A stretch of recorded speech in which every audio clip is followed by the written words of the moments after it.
Kalian harus dengar kisah cinta gila ini saat Fining Bain berkata kepadaku untuk tetap menunggunya sebelum dia pergi jauh.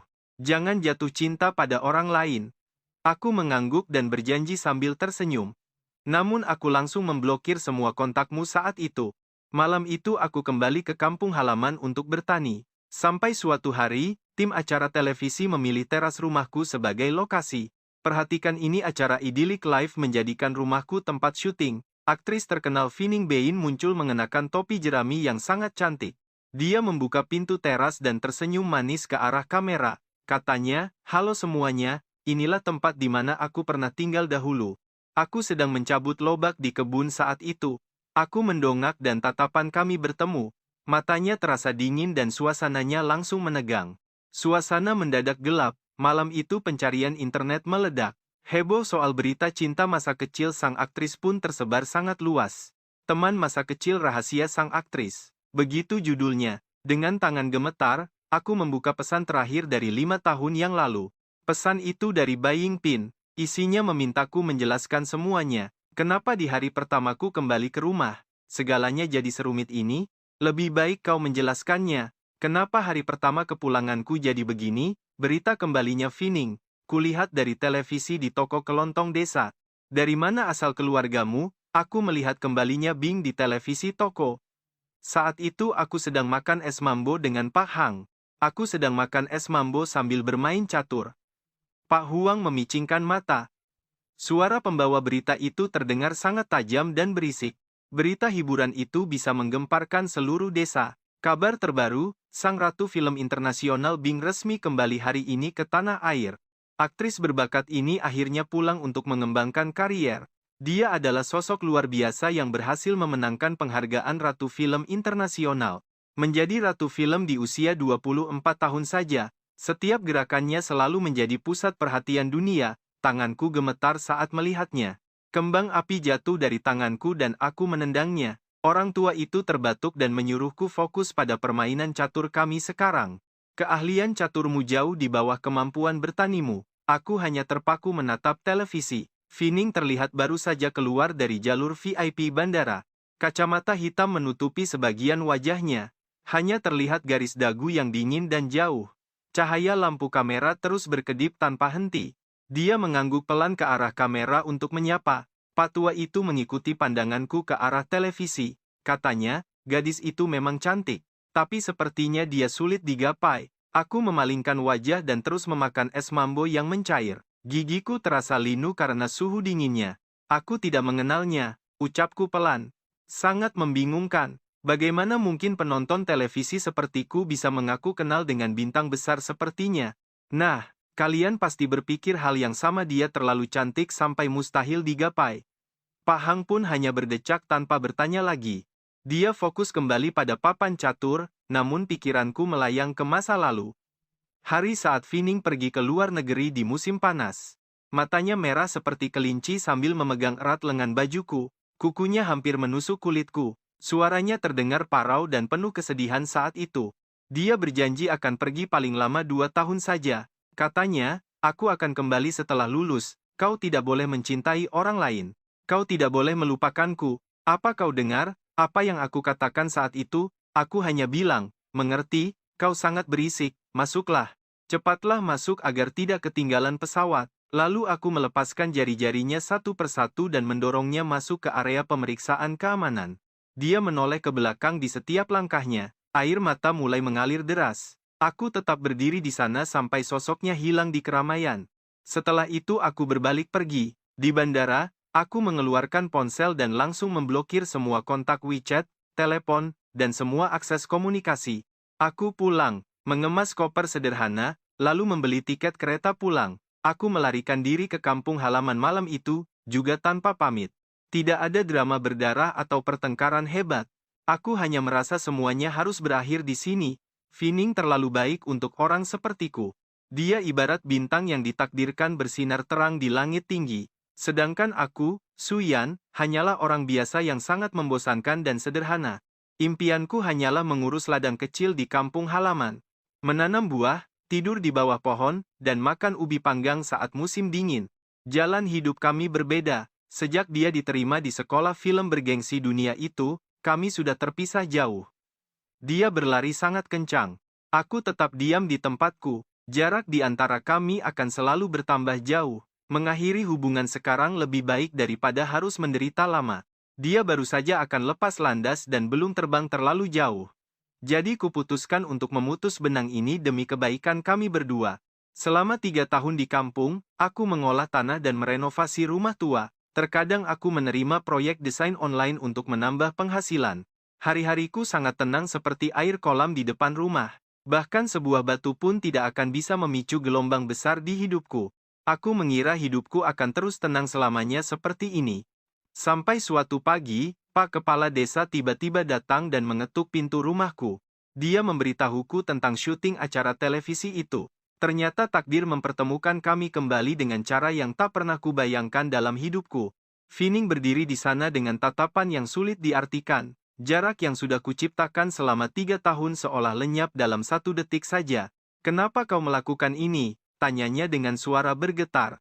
Aku hanya bisa terdiam melihat sosoknya yang kini sudah menjadi bintang papan atas. Kenangan masa lalu mulai berputar kembali di kepalaku. Janji yang kuingkari dan pelarian yang kulakukan terasa sangat sia-sia di depannya sekarang. Dia melangkah mendekat, mengabaikan kamera yang terus merekam. Suasana di teras rumahku yang tadinya tenang, mendadak berubah menjadi sangat penuh tekanan. Hidupku akan tenang selamanya, sampai kepala desa mengetuk pintu. Kalian harus tetap bersamaku untuk melihat kekacauan besar yang akan terjadi selanjutnya. Halo teman-teman, kalian harus dengerin cerita tentang reuni paling canggung yang pernah ada ini. Produksi besar dengan aktor terkenal memilih desa kami, bahkan mereka menyebut nama saya secara langsung. Mau lihat? Syuting di halaman rumah saya selama beberapa hari membuat jantung ini rasanya mau copot. Kenapa harus rumah saya? Krunya bilang mereka suka suasana rumah saya yang sangat otentik. Kepala desa pun ikut membujuk saya dengan semangat. Dia menepuk bahu saya sambil bilang ini nggak gratis, ada banyak uang yang akan diberikan kepada seluruh warga. Kota ini bisa jadi tempat wisata. Saya mencoba menolak tapi bos desa itu tidak memberi saya kesempatan sama sekali. Dia meninggalkan kartu nama dari tim produksi dengan sangat ramah. Saya benar-benar tidak bisa berkutik dari permintaan ini. Besoknya tim syuting datang, mulai dari sutradara sampai produser, banyak sekali orang yang memenuhi teras rumah kecil saya. Staf berkeliling sambil mengangguk setuju melihat sumur tua yang dianggap berkilau. Mereka tampak sangat puas dengan lokasi ini. Sutradara itu pria parubaya dengan mata yang berbinar penuh semangat saat melihat setiap sudut halaman rumah saya. Dia bilang semuanya harus siap dalam 3 hari karena proses syuting resmi akan dimulai tepat dalam 1 minggu ke depan. Selama syuting saya diminta mengungsi sementara. Jangan khawatir, mereka sudah menyiapkan hotel lokal terbaik untuk tempat saya menginap. Saya langsung memotongnya dan bilang akan tinggal di rumah sepupu saya saja yang berada tepat di sebelah rumah.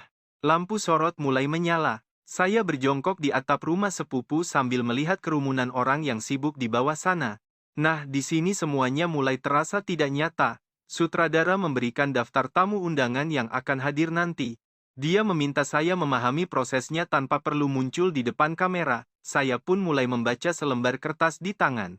Mata saya menelusuri deretan nama itu satu persatu sampai akhirnya berhenti pada satu nama yang sangat tidak asing.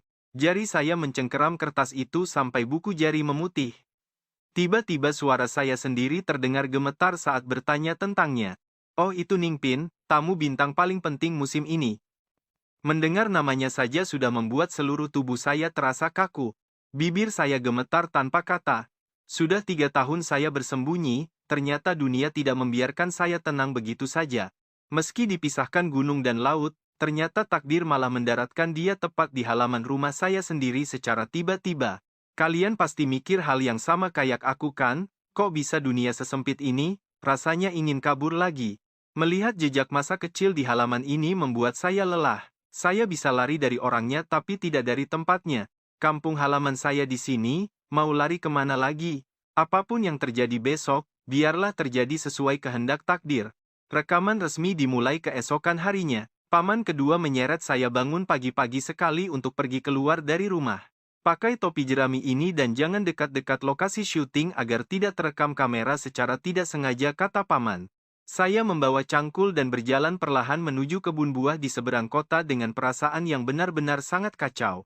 Pikiran saya berantakan antara rasa gugup dan takut yang luar biasa meski sebenarnya saya merasa sudah sangat mati rasa. Saya mencabuti rumput liar secara mekanis di ladang saat matahari mulai terbit perlahan menyinari seluruh penjuru desa yang sunyi. Tapi saya khawatir dengan jemuran di halaman rumah. Saya pikir tim produksi tidak akan merekam di sana jam sekarang. Jadi saya kembali dengan diam-diam. Namun baru saja masuk lingkungan rumah, saya mendengar suara kerumunan yang sangat bising. Lebih ramai dari pasar. Semua kamera program itu ternyata sedang diarahkan tepat ke arah pintu gerbang depan rumah saya. Insting saya bilang untuk segera bersembunyi, tapi kaki ini rasanya sudah tertanam kuat ke tanah dan tidak bisa bergerak. Pintu pagar terbuka. Seseorang masuk dengan kemeja linen putih dan celana pendek denim yang terlihat sangat sederhana namun elegan. Dia memakai topi jerami lebar yang disiapkan tim produksi. Cahaya matahari pagi itu menyelimuti tubuhnya dengan warna keemasan yang indah. Dia mengangkat kepala ke arah kamera utama sambil menunjukkan senyum yang sangat sempurna dengan sedikit sentuhan nostalgia yang manis. Lengkungan bibir dan binar matanya terlihat sangat terukur. Kilauan itu benar-benar membuat siapapun yang melihatnya akan terpaku. Hai semuanya, suaranya menembus kebisingan dengan sangat jernih. Saya Ningpin, ini tempat saya tinggal dulu saat masih anak-anak. Napas saya terhenti sejenak mendengar ucapannya. Kedekatan ini rasanya terlalu nyata untuk menjadi sebuah kenyataan yang pahit bagi saya. Lalu tatapannya menjauh dari kamera dan mendarat tepat ke arah saya yang sedang bersembunyi di bawah bayangan pohon besar. Senyum manis di wajahnya membeku seketika. Sorot mata indahnya yang tadi bersinar kini berubah drastis dalam sekejap mata saja. Di tengah kerumunan staf dan lensa kamera, kami berdua saling menatap dalam diam yang sangat menyesakkan dada ini. Waktu seolah terhenti dan setiap detiknya terasa sangat tebal menghimpit. Saya mematung di tempat tanpa bisa melakukan apapun. Dengan baju kotor penuh lumpur dan topi jerami robek, saya terlihat seperti petani bodoh yang tersesat di lokasi syuting. Dan itulah momen yang gak bakal bisa kita lupain. Gila banget kan? 3 tahun tak bertemu, dia makin cantik. Cantik banget, kalian harus lihat sendiri kecantikan yang terasa begitu jauh di tengah desa berlumpur dan kumuh ini. Tapi api di mata itu tetap sama. Direktur sepertinya menyadari sesuatu dan langsung menyuruhku untuk segera pergi dari sana. Cepat, aku pun tersadar, lalu tanpa sadar menurunkan topi jeramiku dan segera berbalik untuk pergi menghindar secepat mungkin. Tunggu, sebuah suara wanita terdengar jelas. Nadanya tidak keras, tapi punya kekuatan luar biasa yang sulit untuk dijelaskan siapapun. Suara tajam itu membuat kebisingan di sekitar langsung hening. Punggungku mendadak kaku, dia sedang berjalan menuju ke arahku. Dia melangkah 2 kali lalu berhenti menatap direktur. Wajahnya kembali menunjukkan ekspresi yang sangat sulit untuk dibaca siapapun. Senyumnya sempurna dan lembut, tapi matanya tetap terasa dingin. Direktur, siapa orang ini? Tanyanya sambil menunjuk ke arahku dengan tajam. Direktur buru-buru menjelaskan bahwa aku hanyalah seorang penjaga rumah. Bukan bagian dari tim program acara mereka, Profesor Ningbin. Anda tidak perlu khawatir. Lalu dia menatapku dengan tegas dan berbicara lagi dengan nada yang sedikit lebih tinggi. Dia memperhatikanku lagi. Tatapannya tertuju pada makanan di tanganku dan sepatuku yang penuh lumpur. Sudut bibirnya pun terangkat sedikit. Kalian perhatikan bagian ini, dia tersenyum tipis, dan bilang kalau aku terlihat sangat tidak asing. Benar-benar bikin penasaran, kan? Suaranya cukup pelan, tapi tetap terdengar oleh staf dan mikrofon rekaman di sekitar. Kupikir dia hanyalah seorang teman lama. Detak jantungku mendadak berhenti saat itu juga. Telingaku berdengung kencang seperti suara genderang. Dadaku terus berdegup sangat kencang sekali. Teman lama yang tidak asing, benar-benar aneh. Dengan status Bingbin sekarang, apa sebenarnya tujuan utama dia melakukan itu? Kenapa dia tidak pura-pura tidak kenal saja? Dengan identitasnya sekarang, ada 10.000 cara untuk menghindariku atau bahkan tidak menatapku. Tapi dia malah bersikeras mengatakan itu. Aku pun ambruk di tempat tidur dengan pikiran yang benar-benar terasa sangat kacau balau. Menatap langit-langit kamar dengan gelisah. Aku melewati tengah hari berikutnya dengan perasaan yang sangat tidak tenang sekali dalam hati. Rumah paman kedua tidak jauh dari sini. Sayup-sayup terdengar suara tawa dan obrolan seru dari arah sana sesekali bercampur bising. Suara Finingbin dan Liner terdengar nyaman di depan kamera, sambil menunjukkan halaman rumah tempat aku bermain saat kecil dulu. Sumur tua dan pohon kesemek di depan pintu itu. Dia menggunakan kata-kata nostalgia yang penuh emosi saat mulai bercerita. Itu membuatku merinding. Kenangan masa kecil kami tiba-tiba saja berubah menjadi naskah manis untuk sebuah acara televisi yang populer. Dia membangun citra sebagai sosok yang tidak melupakan akarnya. Sungguh omong kosong yang luar biasa, tidak masuk akal bagiku sendiri. Aku mengeluarkan ponselku. Layarnya hitam. Selama 3 tahun sejak aku kembali, aku hidup menyendiri seperti orang gua saja. Fungsi ponsel pintarku yang paling sering digunakan hanyalah untuk memindai kode pembayaran dan juga untuk sekadar cek ramalan cuaca. Semua akun media sosial sudah lama aku hapus. Tapi sekarang, rasa tidak enak yang kuat memaksaku untuk kembali melihatnya. Aku mengunduh dan memasang kembali aplikasi BO. Lalu aku mencoba masuk ke akun lamaku yang sudah sangat berdebu itu. Angka merah di ikon pesan langsung meledak seketika. Ada lebih dari 999 pesan baru masuk. Gila banget, tiba-tiba notifikasinya meledak sampai 999 plus, seluruh layarku penuh dengan titik merah. Ponselku bahkan sempat macet selama beberapa detik. Jariku mulai gemetar saat mencoba membuka pesan-pesan pribadi yang masuk itu sekarang. Banyak yang bertanya tentang cinta masa kecil. Apakah penulisnya masih hidup? Apa hubungan sebenarnya antara kamu dan Feeling Bean? Aku pun masuk ke pencarian populer. Kak, kamu benar-benar terkenal. Meski hanya terlihat punggung dan setengah wajah, kamu terlihat tampan sekali. Sosok tampan yang agak cuek ini bikin semua orang penasaran. Siapa karakter misterius ini? Benarkah dia kekasih masa kecil Bai Bin? Program ini penuh dengan janji yang berlebihan. Jika aku terus menggulir ke bawah, pesan-pesan lama dari beberapa tahun lalu muncul. Dulu aku pernah mengunggah foto taman rumah dan salam hangat. Sekarang mereka bertanya-tanya kemana perginya jiwaku yang hilang itu. Ada banyak iklan aneh, tapi dalam beberapa jam terakhir sejak siaran langsung dimulai, gelombang pertanyaan pun semakin menggila saja. Semua penuh rasa ingin tahu dan gosip. Aku pun membuka daftar pencarian paling populer di urutan pertama saat itu juga. Peringkat pertama daftar pencarian populer. Ada 3 entry utama yang terpampang nyata tentang Feeling Bean dan cinta masa kecilnya. Laporan tentang orang misterius tanpa nama di desa terpencil. Kelopak mataku bergetar hebat saat melihat berita yang bocor semalam. Kelopak mataku bergetar hebat. Aku mengeklik item ketiga. Peringkat pertama popularitas itu ternyata milik sebuah akun pemasaran hiburan besar.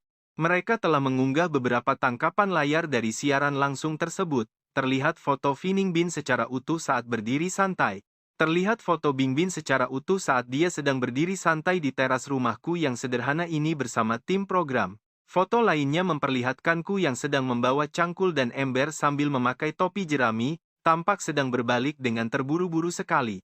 Itu adalah foto profil yang buram, dan foto lainnya menunjukkan Feeling yang menatap ke arahku dengan ekspresi yang sangat dingin. Percaya deh, kalian bakal kaget lihat kelanjutannya. Siaran langsung kehidupan desa mengungkap siapa sebenarnya kekasih masa kecil Feeling Bean. Menurut sumber dari para netizen di lokasi, tempat syuting acara tersebut memang berada di desa terpencil ini sekarang juga. Halo semuanya, mari kita selidiki masa lalu Feeling Bean dan pria misterius yang muncul di halaman rumah lamanya. Hubungan mereka berdua terlihat sangat tidak biasa dan penuh rahasia besar. Ekspresi Bean langsung berubah drastis saat melihat foto itu. Padahal sebelumnya, dia cuma bilang kalau pria ini hanyalah teman lama yang sudah sangat akrab di masa lalu. Tapi ada hal yang lebih aneh lagi. Beberapa netizen yang mengaku sebagai tetangga lama mengungkap bahwa cinta masa kecilnya ini tiba-tiba berubah drastis setelah kepergian Bean. Pria itu menghilang dalam semalam dan sampai sekarang tidak bisa dihubungi sama sekali. Apa sebenarnya yang terjadi di antara mereka berdua di masa lalu? Apakah ini hanyalah kepahitan dari sebuah cinta tragis? Ikuti terus informasi terbaru dari editor kami untuk mengungkap kebenaran di balik drama yang terus berlanjut ini.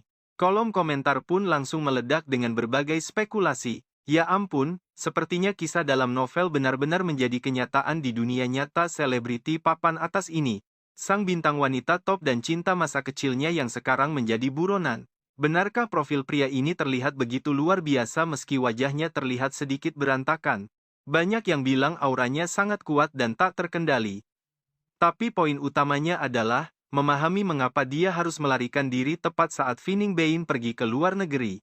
Orang-orang mulai menyebutnya bodoh atau bahkan jahat. Apakah dia benar-benar melakukan sesuatu yang buruk untuk menyakiti Wambao? Pria sampah macam apa dia sebenarnya? Tatapan Wambao padanya terlihat sangat dingin dan penuh kebencian. Jelas sekali ada sejarah kelam di antara mereka yang belum terungkap sepenuhnya ke publik secara luas. Jelas sekali ada sejarah kelam di sini. Sebagai penonton biasa, aku merasa skenario drama nyata ini terasa sangat berat untuk mereka berdua jalani. Teman-teman, perhatikan baik-baik bagian ini. Wajah Bining Bein berubah drastis, dan itu sama sekali tidak terlihat seperti sekadar akting di depan kamera film. Dia memang aktris yang hebat, tapi emosi yang terpancar dari ekspresi wajahnya kali ini terasa sangat nyata dan mendalam. Siapakah sebenarnya pria misterius yang sangat dicari ini? Apakah hanya aku yang penasaran dengan identitas aslinya? Apakah ada perwakilan kelas atau orang lama seperti Suyan yang bisa menjelaskan situasi gila yang sedang terjadi? Mungkin Suyan tahu sesuatu karena akunnya terakhir diperbarui 3 tahun lalu. Kakak Suyan, tolong muncul dan beritahu kami apa yang sebenarnya terjadi di desa terpencil itu. Aku langsung mematikan ponsel dan melemparnya ke samping tempat tidur. Kepalaku terasa berdenyut sangat kencang. Tamat sudah. Rahasia ini benar-benar akan terbongkar ke seluruh dunia. Sekarang aku benar-benar terekspos di bawah sorotan lampu. Aku bahkan bisa membayangkan berapa banyak wartawan dan paparazi yang akan segera datang untuk menyerbu tempat persembunyianku. Para influencer internet pasti akan mencoba segala cara untuk sampai ke desa ini. Masa-masa damai yang aku nikmati selama ini sepertinya sudah benar-benar berakhir selamanya. Aku mengacak-acak rambutku dengan penuh frustrasi. Mataku tertuju pada kartu identitas itu. Akun yang sudah tidak aktif selama 3 tahun tapi kini mendadak ramai ditandai. Ribuan orang menuntut penjelasan dariku sekarang juga. Aku seharusnya memberikan pernyataan resmi, tapi bagaimana caranya? Apa yang harus kukatakan kepada mereka semua yang menanti? Haruskah aku menjelaskan bahwa dulu aku merasa tidak selevel dengannya? Perilaku melarikan diri seperti ini malah terlihat seperti tindakan menghukum diri sendiri yang sangat konyol. Siapa yang akan percaya ceritaku? Bahkan saat aku memikirkannya sekarang, tindakanku dulu terasa sangat shock dan benar-benar tidak masuk akal bagi siapapun yang mendengarnya. Aku lelah menunggu dan lelah dengan segala ketidakpastian ini. Jadi, aku memutuskan untuk mengakhiri hubungan kami secara sepihak dengan cara yang sangat tegas dan dingin. Itu hanya akan memperkuat gelar pria brengsek untukku. Apapun yang kukatakan pasti salah. Aku hanya bisa menatap langit-langit kamar dengan perasaan yang hancur. Nah, mari kita lihat bagian yang paling mendebarkan ini. Ponsel di tempat tidur tiba-tiba bergetar, dan ternyata itu bukanlah sekadar notifikasi media sosial biasa. Jantungku berdegup kencang karena rasa takut yang aneh. Aku perlahan mengambil ponsel itu dan melihat ada sebuah pesan teks singkat yang muncul di layar gelap. Pesan itu berasal dari nomor yang tidak dikenal. Isinya hanya beberapa kata singkat, tapi rasanya sedingin es yang langsung menusuk tajam ke dalam mataku. Suyan, sebaiknya kamu jelaskan semuanya sekarang. Kenapa di hari pertama aku kembali pulang ke rumah, kamu dan keluargamu malah mendadak menghilang tanpa kabar? Pesan itu baru saja dikirim 5 menit yang lalu, tapi angka pengirimnya, meski sudah 3 tahun berlalu, aku masih bisa langsung mengenalinya dalam sekali lirik. 4 digit terakhirnya adalah 1017, tanggal ulang tahun Ningpin. Dia benar-benar datang mencari penjelasan langsung kepadaku hari ini setelah sekian lama. Aku terus menatap pesan teks itu. Jariku melayang di atas layar, tapi aku tidak sanggup menuliskan satu kata pun untuk membalas pesan dinginnya itu. Penjelasan seperti apa yang pantas kuberikan? Haruskah aku mengaku kalau aku ini pengecut yang kurang percaya diri dan merasa paling benar sendiri di masa lalu? Aku dulu percaya bahwa pergi adalah demi kebaikannya sendiri. Tapi dia pasti tidak percaya. Lagi pula, wanita sepertinya mungkin tidak butuh penjelasan sampah semacam itu. Pesan ini bukan untuk mendapatkan jawaban damai, melainkan sebuah interogasi total. Cara dia bicara padaku benar-benar menunjukkan bahwa semuanya sudah berakhir untukku sekarang. Aku lumpuh seketika. Layar ponselku meredup di tengah kegelapan malam yang sangat sunyi dan dingin ini. Aku merebahkan tubuhku di kasur yang keras. Di luar jendela, suasana kehidupan pedesaan mulai sunyi, dan suara kru film perlahan-lahan mulai menghilang dari pendengaran. Mungkin mereka sudah berganti adegan untuk memfilmkan sesuatu yang lain. Cahaya matahari terbenam menyelinap masuk melalui celah-celah kaca jendela tua yang sudah sangat kusam. Pantulan cahaya kekuningan itu jatuh di lantai semen yang dingin. Di halaman, bunga kaca piring yang ditanam ibuku sebelum meninggal mulai bermekaran dengan sangat cantik. Aroma bunganya terbawa oleh angin malam, menciptakan suasana yang kaya namun sedikit menyesakkan dada. Ini sangat mengingatkanku pada masa muda kami yang penuh kenangan. Aroma bunganya terbawa angin malam, terasa begitu pekat dan menyesakkan. Suasananya benar-benar mirip dengan kenangan masa muda kita dulu yang kini mulai hancur. Masa muda yang perlahan-lahan mulai memudar. Aku masih bisa membayangkan raut wajahnya yang penuh amarah di balik layar ponselnya saat ini dengan bibir terkatup rapat. Alisnya yang indah pasti berkerut karena menahan api kemarahan yang membara di dalam matanya. Jejak luka yang mungkin dia sendiri tidak pernah menyadarinya selama ini. Hatiku terasa sangat sakit, seperti ada sesuatu yang menghantam dadaku dengan rasa pahit yang membuatku mati rasa secara perlahan ke seluruh bagian tubuhku. Dadaku terasa sangat sesak dan mati rasa secara bersamaan. Akhirnya, aku pun memberanikan diri untuk mengambil ponsel itu dan membuka kembali kolom pesan untuk membalasnya. Kalian pasti bisa merasakan kegelisahannya, kan? Kita lihat saja apa yang akan dia ketikkan untuk mengakhiri semua kegilaan ini nanti. Akhirnya, aku cuma kirim satu kalimat singkat. Gak ada yang perlu dijelasin, hal lama. Klik kirim, lalu aku matikan ponselnya.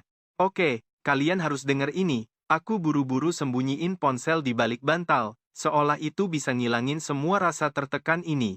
Aku berbaring di kasur, mata melotot sampai malam datang. Aku lihat sisa sinar matahari terakhir. Paman pun datang menyapa dengan tenang. Kedua kalinya dia ngajak makan malam. Aku gak nafsu. Aku bilang lagi kurang enak badan. Malam makin larut, suasana mulai sunyi. Semuanya kembali diam. Kayaknya kru syuting udah selesai buat hari ini. Alamat kebunku pun mulai sepi dari kebisingan orang-orang itu. Di kejauhan, kegelapan mulai nyelimutin segalanya. Tapi dia, beberapa hal, sekali kebenaran terungkap, gak bakal pernah sama lagi kayak dulu. Besoknya aku terbangun karena gedoran pintu yang keras. Suyan, cepat buka pintunya. Sesuatu sudah terjadi. Itu suara sepupuku sendiri. Suaranya kedengeran panik banget dan nadanya berubah drastis. Sontak aku langsung loncat dari tempat tidur. Aku lari buat buka pintu. Pintu terbuka, sepupuku udah keringetan di pinggir pantai sana. Cepat, ke kebunmu sekarang. Bintang besar itu, si Nona Baila. Dia pingsan, kepalaku langsung sakit banget dengar itu. Dokter bingin pingsan, mukanya pucat putih. Tanpa sempat mikir panjang lagi sekarang.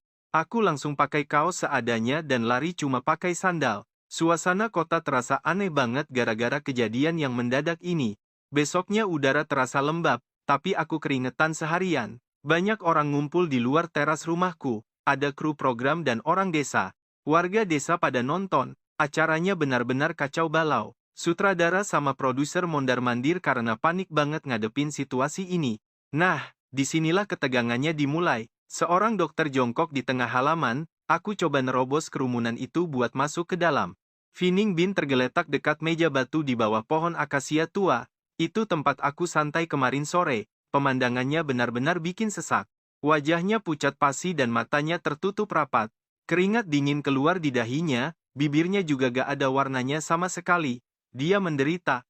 Pagi itu dia pakai gaun katun motif bunga panjang dari programnya. Gaunnya sedikit kena lumpur dan bagian bawahnya juga berantakan banget.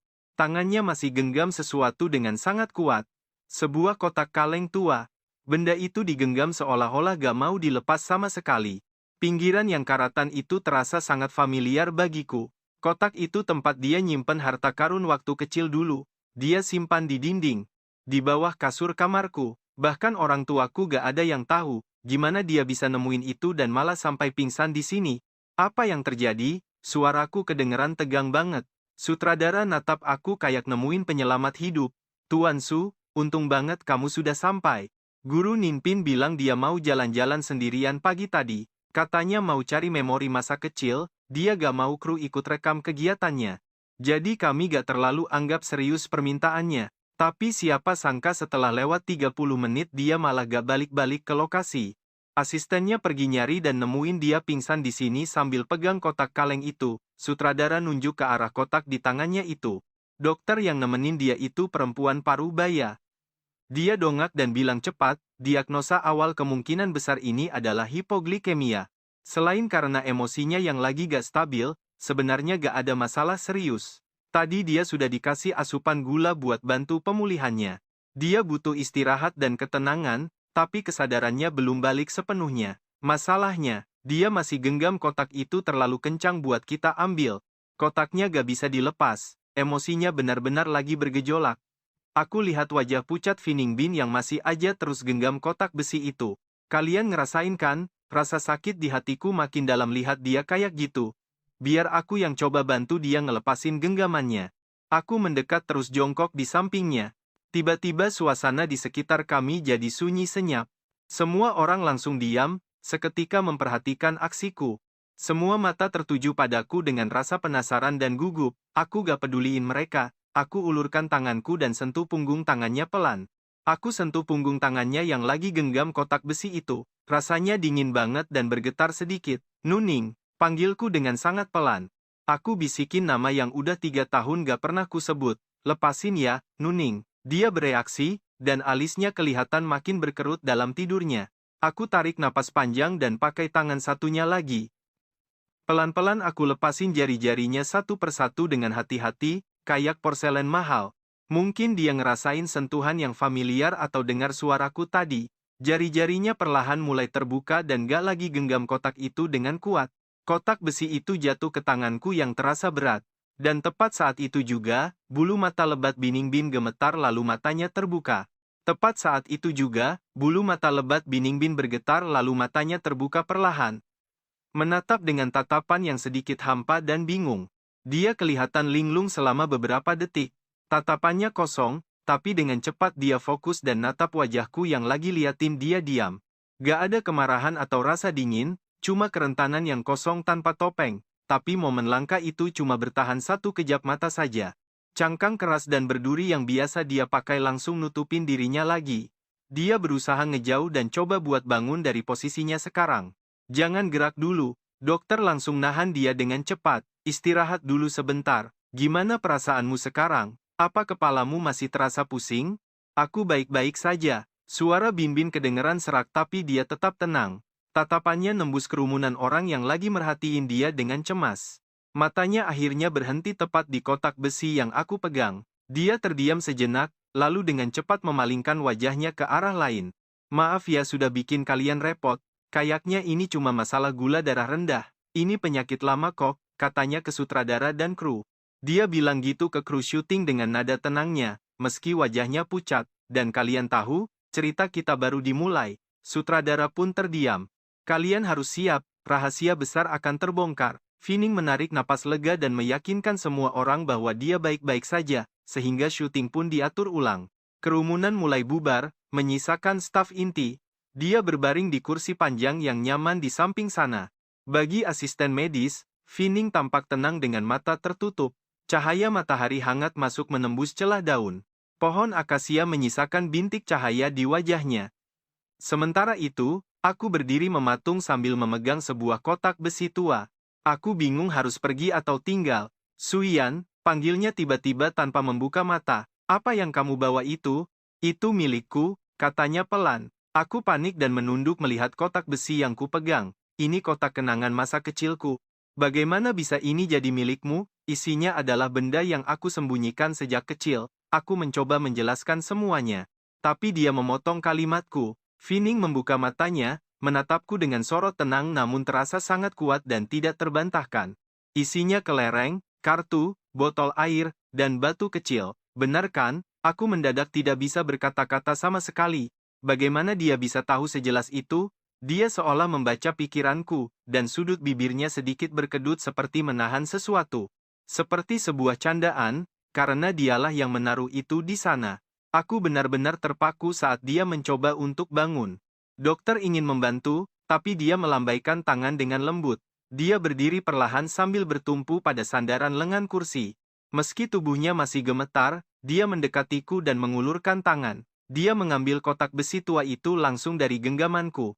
Perhatikan baik-baik saat dia membuka tutup kotak berkarat itu. Isinya bukan kelereng, melainkan tumpukan surat yang diikat rapi. Surat-surat itu diikat pita sutra ungu. Kertas suratnya berwarna biru muda yang seragam dengan hiasan huruf yang cantik. Di sudut bawah tertulis untuk Suyan. Tapi anehnya, alamat pengirimnya kosong. Kotak itu menyimpan rahasia yang tidak kusangka. Cap pos surat teratas bertanda 4 tahun lalu, dan terbaru 3 tahun lalu, tepat 3 bulan setelah dia pergi. Semua surat itu berjumlah ratusan, tergeletak membisu di dalam kotak besi berkarat.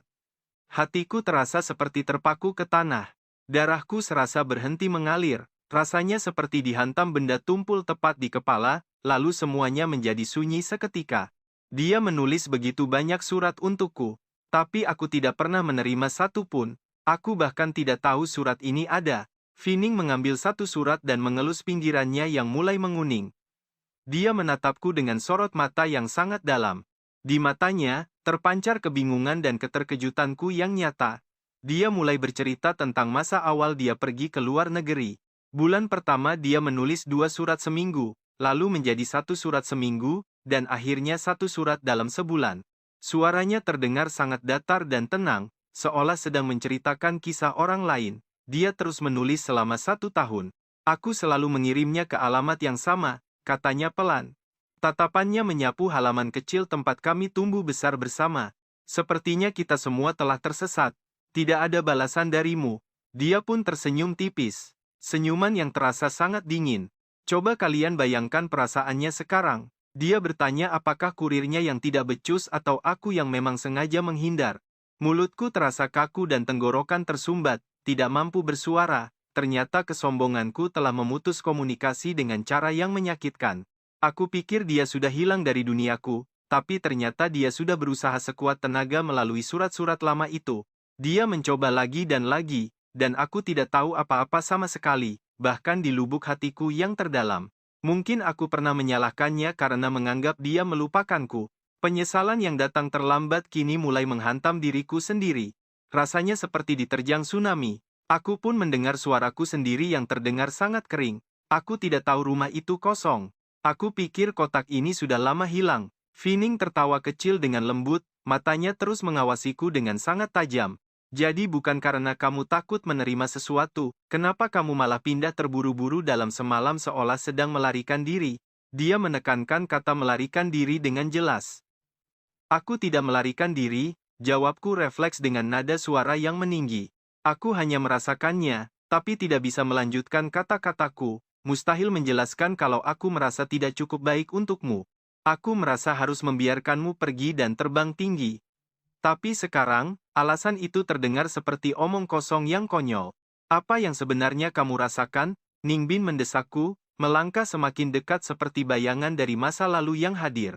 Aroma tubuhnya bercampur bau obat-obatan memenuhi indera penciumanku. Meskipun dia terlihat sangat pucat, auranya tetap terasa kuat. Kehadirannya tidak berkurang, bahkan udara di sekitar kami seolah membeku. Sutradara dan seluruh kru film tampak sangat bingung. Tidak ada yang berani menginterupsi momen ini. Kejadian ini sudah benar-benar di luar skenario film yang seharusnya dimainkan. Ini lebih terlihat seperti urusan pribadi yang sedang diselesaikan. Aku menatap matanya yang hanya berjarak beberapa sentimeter saja. Ada terlalu banyak emosi yang berkecamuk di dalam diriku, mulai dari kemarahan, rasa sedih, hingga kesalahpahaman yang dalam. Jejak rasa sakit sulit disembunyikan. Hal yang aku pikir sudah memudar seiring waktu, ternyata masih tersimpan sangat rapat. Itulah akhir momen emosional ini. Percayalah, kalian pasti tidak ingin melewatkan apa yang akan terjadi pada mereka di bagian selanjutnya. Ayo kita mulai dengan rahasia yang selama ini dia sembunyikan rapat-rapat dari dunia hingga sekarang. Saat kotak besi berkarat itu terbuka, emosinya meledak begitu saja. Suaraku mendadak serak karena menahan tangis. Tiap kata terasa menyesakkan dada. Kita bukan orang dari dunia yang sama, Fining. Kamu ditakdirkan untuk jadi bintang besar di tempat yang paling terang, sedangkan aku cuma ingin menjaga tempat ini. Tenanglah, terus melangkah bersama cuma bakal jadi beban buat kita berdua. Akhirnya, kata-kata pahit itu terucap. Selama 3 tahun malam-malam tanpa tidur, aku terus mengulang alasan ini demi meyakinkan diriku sendiri. Finn mendengarkan dalam diam tanpa ekspresi sampai aku selesai bicara. Baru setelah itu, dia perlahan berkedip. Pelan sekali, Sui. Dia memanggil namaku dengan suara selembut bisikan. Siapa yang bilang kalau aku tidak bisa? Siapa bilang aku tidak bisa masuk ke duniamu? Aku sangat terkejut. Dan siapa yang memberimu hak memutuskan? Mana yang terbaik buatku? Dia terus bertanya dengan nada tenang. tapi tiap katanya terasa setajam belati. Kalian harus perhatikan ini karena kata-katanya menusuk. Apa kamu pikir kalau aku ini cuma sebuah beban? Lalu kamu lari begitu saja tanpa bertanya, bahkan tanpa pamit dengan layak. Sui, apa kamu begitu meremehkanku? Pertanyaannya membuatku membisu. Rasanya ada lubang besar di dadaku dan angin dingin meniupnya dengan sangat kuat. Dia mengangkat kotak logam itu dan mengguncangnya. Surat-surat di dalamnya berbisik pelan, dunia yang kamu tinggalkan. Dunia luar itu luas dan anginnya sangat dingin, tapi setiap aku melihat hal lucu atau makanan enak, orang pertama yang ingin aku ajak berbagi adalah kamu lagi. Dia menatapku dan matanya mulai memerah. Dengan sangat jelas, dia mendongak kuat-kuat, menolak membiarkan air mata dan cahaya kecil di matanya itu pecah. Tapi kamu menguncinya di luar pintu. Tidak, kamu malah merobohkan pintunya dan kabur. Dia tersenyum sangat sedih. Suyan, kamu benar-benar bodoh. Dua kata terakhirnya itu jatuh dengan nada yang sedikit bergetar hebat. Kata itu jatuh ke tanah dan memukul hatiku begitu dalam. Suasana di sekitar sini mendadak terasa mati. Semuanya sunyi, bahkan suara angin pun berhenti. Sutradara segera memberi kode keras pada kameramen agar segera mematikan semua alat. Ini bukan lagi materi acara TV biasa, tapi adegan nyata yang penuh luka berdarah. Nah, kalian harus lihat ini. Setelah selesai bicara, Finn seolah kehabisan seluruh kekuatannya dan tubuhnya pun gemetar. Asistennya langsung memeluknya erat. Dia tidak menatapku lagi, hanya memeluk kotak kaleng itu sambil berbalik pergi. Dengan bantuan asisten, selangkah demi selangkah, dia berjalan pelan dan mantap menuju ruang ganti darurat kru. Punggungnya terlihat sangat tegak, tapi entah kenapa memancarkan kerapuhan yang sangat kesepian di depan mata kami. Aku berdiri diam seperti badut yang ditinggalkan di tengah panggung, dengan tangan dan hati yang terasa kosong. Hanya kata si bodoh itu yang terus menggema di telingaku. Ternyata, apa yang selama ini aku anggap, keputusan demi kebaikannya hanyalah sebuah pelarian pengecut. Sebuah pengkhianatan yang sangat tidak bertanggung jawab dariku. Matahari masih bersinar terang. Ayam-ayam di halaman berkeliaran dengan tenang dan suara TV tetangga pun terdengar. Semuanya tampak seperti biasa, kecuali duniaku yang hancur total hanya dalam beberapa menit yang baru berlalu. Sebuah bencana total. Awalnya, dia menatapku dengan ekspresi rumit. Dia lalu menepuk bahuku perlahan dan menghela napas. Dia pergi tanpa kata-kata. Tetangga yang menonton juga mulai bubar perlahan sambil berbisik-bisik di belakangku. Mereka tidak menoleh, tapi matanya penuh rasa ingin tahu. Sekarang, area teras ini sudah benar-benar kosong. Hanya ada sisa-sisa rumput yang terinjak-injak di mana-mana dan udara di sini masih membawa aroma khas Bining. Aku perlahan duduk di akar pohon akasia tua yang menyembul. Jari-jariku meremas ujung rambutku dengan sangat kuat. Jantungku berdegup kencang memikirkan semua surat di dalam kotak logam itu, surat-surat yang pernah dia tulis. Aku bahkan tidak berani membayangkan isi semua surat yang tidak pernah sampai ke tanganku selama ini. Apa yang dia tulis? Mungkin cerita tentang negara asing atau keluh kesahnya saat harus berjuang sendirian saja. Dia pasti menunggu jawaban yang tidak pernah datang. Dan aku, seperti orang bodoh yang sangat tidak berguna, aku malah bersembunyi di tempurungku sendiri. Keputusanku malah jadi pisau paling tajam yang aku tancapkan padanya. Ponsel di sakuku bergetar. Aku tidak perlu melihat untuk tahu kalau itu Bo, mungkin ada kabar baru. Situasi sekarang sulit terkendali. Meskipun sutradara sudah berusaha menutupinya, sulit menjamin tidak ada kebocoran informasi apapun. Pasti ada staf atau warga yang merekam kejadian tadi dengan ponsel mereka. Benar saja, pamanku lari panik. Kalian dan aku baru saja menyaksikan kehancuran hati yang nyata. Dia datang membawa ponselnya dengan sangat panik. Kalian harus dengar ini, rumor buruk mulai menyebar dan menghancurkan segalanya soal bintang besar itu. Bukan acara televisi, melainkan video singkat yang viral. Paman keduaku menyodorkan ponselnya dengan ekspresi yang sangat khawatir. Di layar itu, terlihat rekaman buram dan gemetar, tapi sosok di dalamnya sangat jelas terlihat. Video aku dan Bingbing dengan judul sensasional serta musik sedih yang menyayat hati pemirsanya. Kolom komentar penuh cacian kasar. Berbagai spekulasi dan hinaan terus bermunculan tanpa henti di sana. Netizen yang menonton memenuhi layar dengan komentar pedas. Mereka yakin kami adalah sepasang kekasih lama. Melihat lingkungan ini, mungkin Bingbing pingsan karena sangat marah. Habisi saja pria itu, dia pantas mati. Tapi ada yang bertanya, apa pria ini juga menderita? mungkin saja ada kesalahpahaman di antara mereka. Penggemar menuntut tim produksi melindungi Bingbin. Pria biasa ini benar-benar sedang diuji mentalnya sekarang. Sulit dipercaya, tapi ini nyata. Ah, masa bodoh. Ini pasti cuma skenario dari tim kreatif. Nah, perhatikan baik-baik, acara zaman sekarang rela melakukan apapun demi popularitas dan rating yang tinggi. Skenario atau bukan, aku suka tema reuni setelah putus. Aku pun mengembalikan ponsel itu pada sepupuku. Aku tersenyum tipis dan menenangkannya. Jangan khawatir, itu semua hanya rumor palsu yang tidak berdasar. Sepupuku menatap ragu lalu menghela napas panjang. Ayahnya mungkin tidak mengerti urusan anak muda sekarang. Sebelum pingsan, gadis itu ternyata sudah lama berdiri di tamanmu. Dia terus menatap pohon kesemek itu. Tatapannya terasa sangat sedih. Sepupuku menggelengkan kepala, melipat tangan, dan kemudian pergi meninggalkan aku sendiri. Aku menatap pohon kesemek di taman. Saat musim gugur, pohon ini biasanya penuh lentera merah cerah. Dulu, aku selalu dimarahi karena ceroboh saat memanjat pohon untuk memetik buah kesemek yang matang. Kami sering mendinginkan semangka di sumur saat musim panas, lalu duduk bersama menikmatinya dengan sangat lahap. Rasa manis dingin itu menghalau panas. Aku mengingat segalanya, setiap kenangan kecil yang pernah kami lalui. Kenangan yang kucoba lupakan itu justru berubah jadi harta karun, tertulis indah dalam surat penuh janji. Rasa sesak di dadaku kian nyata dan menyakitkan. Aku berdiri dan membersihkan debu di celanaku sekarang. Aku tidak bisa terus begini. Semua kekacauan ini dimulai dariku, jadi aku harus segera menyelesaikannya sendiri. Kalian pasti setuju denganku, dia tidak boleh bersembunyi dan membiarkan Bingbin menghadapi semua rumor jahat sendirian. Aku melangkah menuju area istirahat tim produksi yang dijaga ketat. Petugas keamanan mulai mengawasiku dengan curiga. Tatapan mereka padaku tidak ramah sama sekali, tapi tidak ada satupun yang berani menghentikan langkahku.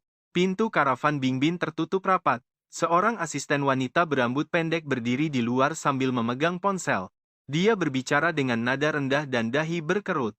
Saat melihatku mendekat, dia segera mengakhiri panggilannya itu. Tatapannya tajam dan penuh peringatan. "Tuan Su, ada masalah apa?" tanyanya dengan nada sopan tapi sangat dingin. "Aku ingin menemui Bingbin," kataku langsung. Sang asisten menggeleng pelan, menyatakan bahwa Bingbin perlu waktu istirahat. Dia bilang Bingbin sedang tidak ingin menerima tamu. Aku terdiam sejenak, lalu merendahkan suaraku sedikit lagi. "Anda juga melihat situasinya sekarang. Apapun masalah pribadi kalian dulu, saat ini Bingbin adalah tamu penting. Dia adalah figur publik. Kehadiran Anda sudah menyebabkan banyak masalah bagi pekerjaan dan juga reputasi besarnya. Saya harap Anda mengerti dan menjaga jarak untuk sementara waktu." Dia bicara terus terang tanpa basa-basi. Dari sudut pandang mereka, itu masuk akal. Aku mengangguk paham, tapi aku harus meminta maaf secara langsung. Ada hal yang harus diklarifikasi. Aku akan pergi segera setelah bicara dan tidak akan muncul lagi.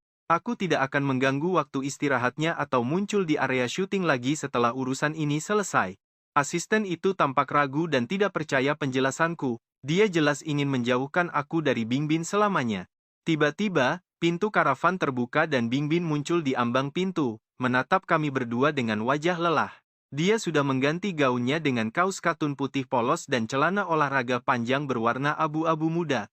Wajahnya tanpa riasan dan tampak sedikit pucat, namun, matanya kembali terlihat jernih meski tersirat rasa lelah. "Xiao Yang," panggilnya dengan suara serak. Dia menyuruh asistennya untuk membiarkan kami berbicara berdua saja sekarang. "Tapi kesehatan Anda, Bingbin." Asisten itu merasa cemas. "Aku baik-baik saja, cuma butuh waktu beberapa menit." Nada suara Bingbin terdengar lembut namun penuh kepastian. Xiao yang menatapnya lalu melirikku dengan tatapan tajam. Dan disinilah kita menunggu apa yang akan mereka bicarakan berdua saja setelah sang asisten akhirnya melangkah pergi. "Mari kita selami kisah ini." Bingbin membelakangi aku, menjaga jarak seolah siap pergi kapan saja. Dia keluar dari van lalu menutup pintunya pelan. Ada jarak sekitar 1 meter di antara kami berdua. Udara terasa hening. "Apa maksudmu?" tanyanya ketus. Matanya menatap pohon akasia tua di belakangku tanpa melihatku. Tenggorokanku terasa kering. Kata-kata yang sudah kusiapkan tertahan di ujung lidah dan hanya berputar-putar tanpa henti. Akhirnya aku hanya bisa bergumam lirih mengucapkan maaf. Dia tertawa kecil dengan nada sarkasme yang menyakitkan. Dia bertanya untuk apa, karena pergi tanpa pamit atau maaf karena tidak membaca surat-surat itu. Akhirnya dia menoleh. Dia menatapku tajam. Maaf sudah membuatku terlihat seperti orang bodoh yang menunggu jawaban yang tidak akan datang. Setiap katanya terasa seperti cambukan di jantungku. Aku menguatkan diri dan mencoba membalas tatapan matanya itu. Maafkan aku, Bining Bin. Aku terlalu sombong dan penakut. Aku sudah mengacaukan segalanya saat aku memutuskan pergi. Aku merasa kita berada di persimpangan jalan. Kamu menuju tempat yang jauh lebih besar dan juga hebat. Tempat ini indah, tapi bukan tujuanku. Aku pikir memutus hubungan sepenuhnya adalah jalan keluar terbaik bagi kita. Biarkan kamu terbang bebas tanpa beban. Aku bicara sangat pelan mencoba menyusun kalimat dari lubuk hati terdalam. Berusaha menggali kembali semua pikiran dan kesedihan yang selama ini terkubur jauh di dalam relung jiwaku. Aku tidak pernah mengatakannya pada siapapun. Aku tidak menyangka kamu akan menulis banyak surat kepadaku.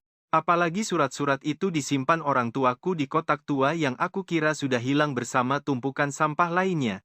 Surat itu terselip di antara tumpukan barang hingga takdir membawanya kembali ke kampung halamanku secara tidak sengaja. Aku tersenyum pahit. Ini terdengar seperti alasan, tapi kenyataannya memang seabsurd itu. Aku perlahan menoleh menatap rumah ini. Aku memperhatikan barang-barang lama yang kembali. Mungkin aku bisa menemukannya lebih awal, tapi aku justru memilih lari. Aku kabur seperti seorang pengecut tanpa menoleh ke belakang. Saat itu aku meyakinkan diriku bahwa ini benar. Bining Bin mendengarkan dalam diam. Hanya jari-jarinya yang tergantung di samping tubuhnya tampak sedikit gemetar menahan emosi. 3 tahun terakhir ini aku hidup dengan sangat tenang. Aku terus bercerita dengan suara rendah sambil berkebun. Terkadang aku bekerja serabutan. Aku pikir aku sudah melupakan masa lalu sepenuhnya sampai akhirnya aku melihatmu kembali. Perhatikan ini, aku terdiam kaku, saat mataku mulai terasa basah.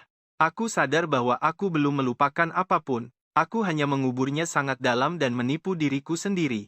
Mengatakan bahwa semuanya sudah hilang. Aku menyesal, bukan menyesal karena pergi, tapi menyesal karena cara aku meninggalkanmu dulu. Aku menyesal tidak berani bicara jujur di depanmu. Aku menyesal membiarkanmu menanggung beban keraguan dan kesedihan.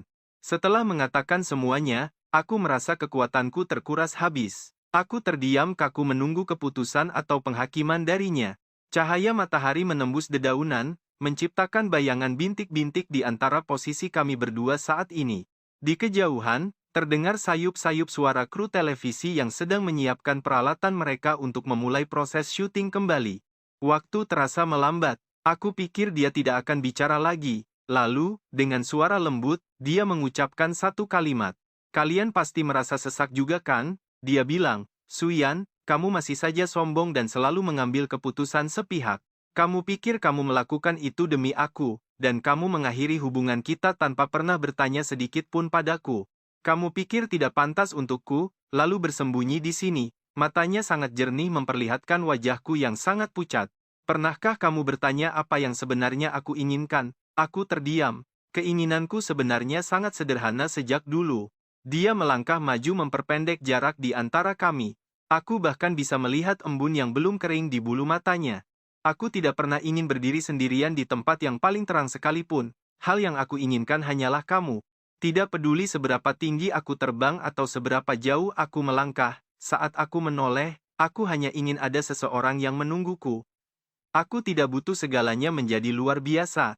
Aku hanya butuh kamu ada di sana. Suaranya lembut namun terasa sangat berat dan dalam di telingaku. Tapi kamu bahkan tidak pernah bertanya dan malah menghapusku begitu saja, Suyan. Apa hakmu melakukan hal itu?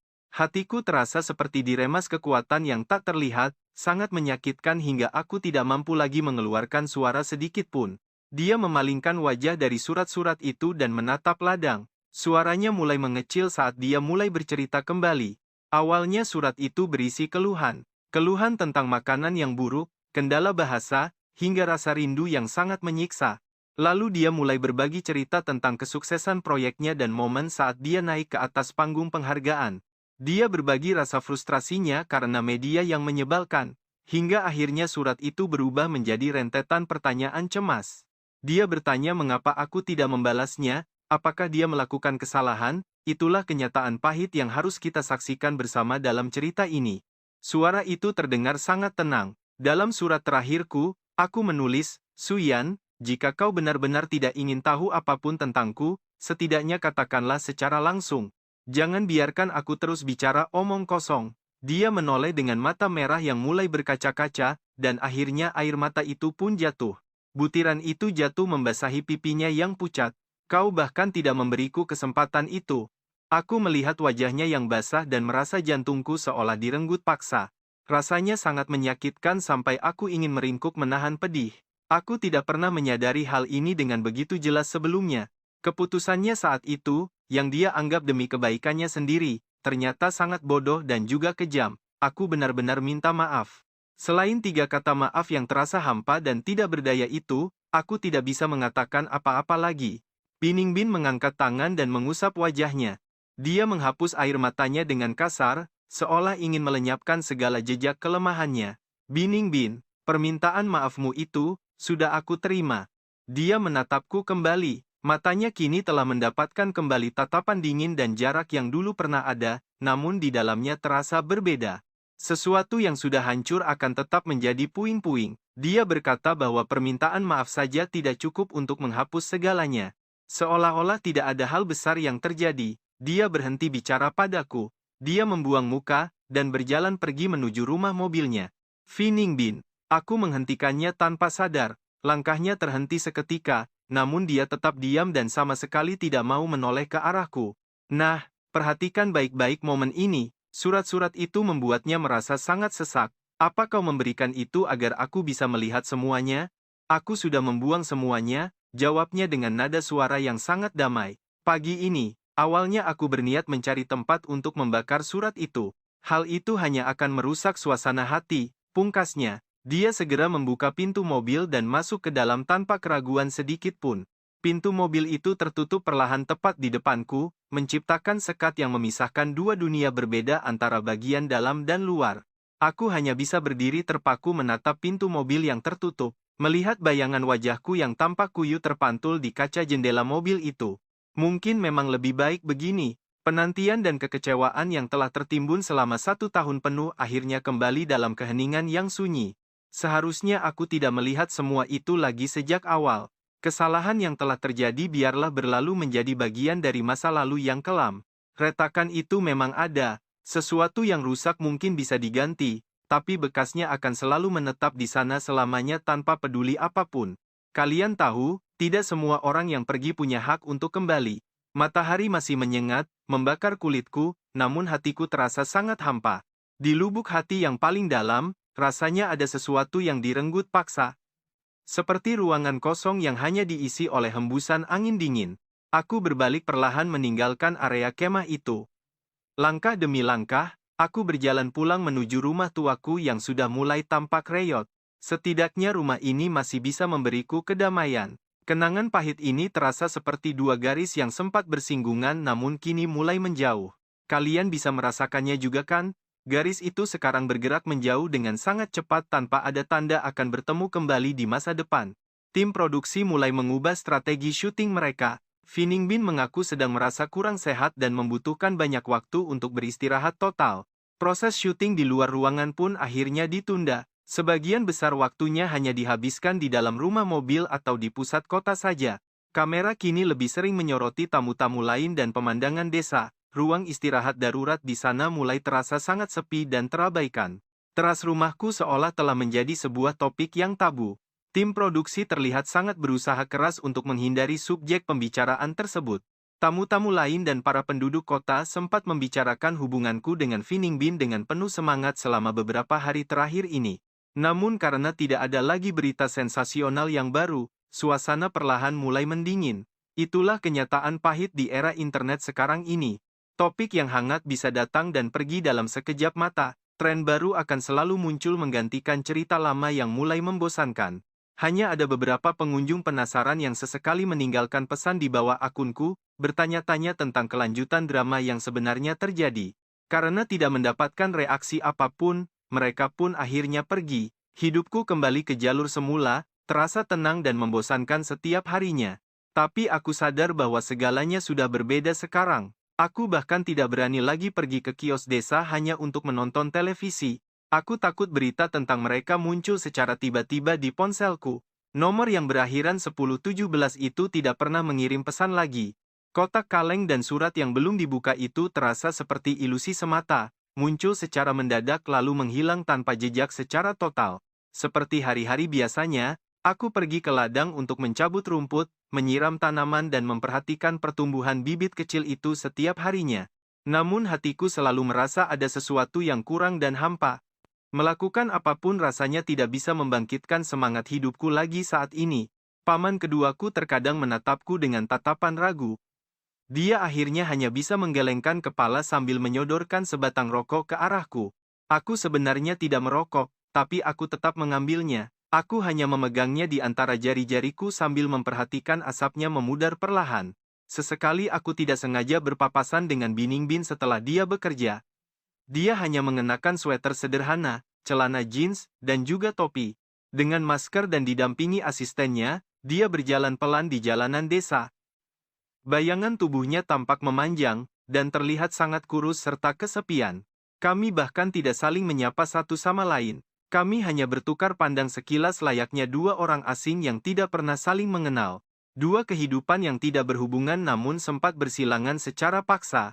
Terkadang di pagi hari, aku melihat sesuatu yang aneh di pagarku. Dan itulah sisa kenangan yang tertinggal di antara mereka.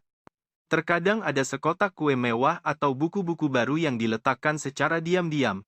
Halo teman-teman, mari kita selami misteri buku pertanian tanpa tanda tangan ini dan cinta egois antara sang petani dan produser cantik. Dia tidak pernah bertanya, hanya memanfaatkanku. Cara bicaranya yang sunyi seperti jejak yang sulit dihapus dalam kesunyian. Aku biarkan saja semuanya berantakan. Kue dimakan kucing liar, dan buku-buku itu pun mulai basah karena embun pagi. Lalu, barang-barang baru muncul kembali, pertukaran perasaan yang diam tapi kekanak-kanakan. Dia sengaja meninggalkan pesan lewat benda itu. Aku tak menyentuhnya sedikit pun, tak ada yang mau mengalah duluan. Kami berdua memilih bungkam sampai akhir cerita nanti. Hari syuting pun tiba. Saat itu, dia sedang sibuk memperkuat struktur kebun anggur baru yang ada di taman belakang. Paman datang terengah-engah dan bilang kalau kru acara ingin foto bersama seluruh warga desa di lapangan luas itu. Dia menyuruhku untuk ikut. Awalnya aku mau menolak, tapi paman bilang ini adalah perintah langsung dari kepala desa kita. Tiap rumah wajib mengirim perwakilan untuk mendukung acara. Tak ada pilihan, aku pun segera mencuci tangan untuk bersiap-siap. Aku memakai kemeja bersih dan segera menyusul paman. Di lapangan dagu itu, kerumunan orang sudah mulai memenuhi tempat tersebut. Tim produksi sudah menyiapkan kamera dan mesin. Para tamu, lansia, dan anak-anak desa berkumpul menjadi satu kesatuan yang ramai. Suasananya terasa begitu hangat. Biningbin berdiri di sana, di tengah para tamu yang memakai kaos seragam tim produksi. Dia tersenyum tipis dengan wajah yang dipoles sempurna, sedang berbincang serius dengan seorang seniman tua yang ada di sampingnya. Saat aku mendekat, pandangannya seolah tertuju padaku. Dia sempat berhenti sejenak selama 0,1 detik yang terasa lama. Lalu dia memalingkan muka begitu saja, menganggapku seperti debu yang sama sekali tak terlihat di latar belakang foto itu. Entah apa yang sedang aku rasakan. Aku memilih berdiri di sudut paling jauh, berusaha keras menutupi keberadaanku sendiri di sana. Hasil fotonya sangat luar biasa, teriak sang sutradara. Setelah itu, kerumunan warga mulai bubar meninggalkan area lapangan dagu tersebut. Kru mulai berkemas untuk segera pergi. Namun, para penduduk desa justru mengerumuni tamu-tamu itu demi meminta tanda tangan mereka. Kacau sekali suasananya. Perhatikan baik-baik ya, karena disinilah momen mendebarkan yang akan mengubah segalanya segera dimulai. Tiba-tiba, terdengar teriakan melengking seorang anak kecil berusia sekitar 3 atau 4 tahun dari arah tumpukan alat-alat syuting. Anak itu lari dari orang tuanya menuju tepi lapangan, tepat ke tempat peralatan syuting yang sangat berat ditumpuk sementara. Di sana ada beberapa tiang besi penyangga lampu yang sangat berat dan belum sempat dirapikan kembali oleh para kru. Seseorang tak sengaja menyentuhnya. Tiang logam itu goyang dan mulai jatuh tepat ke arah anak kecil yang tak sadar itu. Semua orang berteriak histeris. Ibu anak itu menjerit ketakutan. Aku ingin lari tapi jalanku benar-benar terhalang oleh kerumunan warga. Semuanya terjadi begitu cepat. Karena aku yang paling dekat, Tubuhku langsung bergerak secara otomatis mengikuti insting untuk menyelamatkannya. Aku berlari secepat kilat, tepat saat tiang besi berat itu hampir menghantam kepala si kecil yang malang di depan mataku. Aku menjulurkan tangan, menggunakan lengan dan bahuku untuk menahan beban logam yang jatuh menghunjam keras ke arah bawah tersebut. Debum keras terdengar saat logam itu menghantam bahuku. Guncangan hebatnya langsung membuatku mengerang karena rasa kesakitan yang luar biasa. Separuh tubuhku langsung terasa lumpuh seketika. Rasa sakit meledak, tapi aku tetap menggertakkan gigi demi menahan beban tiang besi. Dengan sisa tenaga, aku mendorong tiang logam itu ke samping. Orang-orang mulai berkumpul dan berbicara serempak dengan nada panik. Ya Tuhan, itu sangat berbahaya. Terima kasih Suyan, kau pahlawan, apa kau baik saja? Aku pun mulai bangkit perlahan.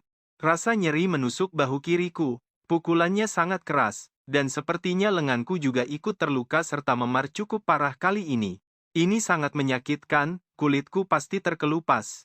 Aku gerakkan lenganku sedikit, untungnya tulang-tulangku sepertinya tidak ada yang patah. Aku tidak apa-apa, kataku sambil melambai pelan. Aku melihat anak kecil itu kini dipeluk erat ibunya yang masih syok. Anak itu tidak takut, kan? Ibu anak itu berulang kali berterima kasih kepadaku sambil menangis terseduh-seduh karena lega. Nah, kalian lihat sendiri kan? Di saat semua orang panik, Fining Bin akhirnya menunjukkan wajah aslinya yang penuh rasa khawatir. Wajah tenangnya hilang, berganti pucat dan penuh ketegangan. Dia segera menyingkirkan orang-orang di depannya dengan sedikit kasar untuk mendekat. Dia menerobos orang-orang yang menghalangi jalannya, lalu menatapku dengan sangat cepat. Pandangannya langsung terhenti tepat di bagian bahu kiriku ini. Tangan kiriku yang berdarah kututupi, tapi rembesannya terlihat jelas. Apa kau terluka? Tanyanya dengan suara yang sangat tegang dan penuh kekhawatiran. Itu bukan pertanyaan, tapi pernyataan. Hanya luka kecil, pikirku. Secara insting, aku mencoba menyembunyikannya dengan menurunkan tanganku dengan cepat. Jangan bergerak, katanya tegas. Dia membungkuk dan langsung mencengkeram pergelangan tanganku dengan kekuatan yang sangat mengejutkan bagiku. Dia menatap dalam luka di lenganku, lalu melihat bahuku dengan kerutan di dahi yang tampak sangat cemas luar biasa. Xiao Yang, cepat bawakan kotak pertolongan pertama. Dia berteriak pada asistennya dengan nada darurat yang sangat mendesak saat itu. Tapi Kak, banyak kamera di sini. Asistennya ragu melihat banyak ponsel warga yang mulai merekam kejadian mereka di sana. Cepat, Fining Bin berteriak penuh otoritas. Percayalah, kisah cinta rumit ini baru saja benar-benar dimulai dari momen penyelamatan tadi. Kalian harus lihat momen ini, saat suasana mendadak sunyi ketika dia berlari menuju rumah mobil itu dan semua mata tertuju padanya. Tatapan mereka fokus pada kami berdua, rasa penasaran, sorotan kamera, bahkan sutradara pun hanya bisa terdiam membeku melihat kami. Sutradara langsung panik dan lari mendekat dengan wajah penuh kecemasan. Cepat, cepat bawa dia agar segera diperiksa tim medis sekarang juga. Mereka mau membawanya ke pusat kesehatan, tapi aku segera menggeleng.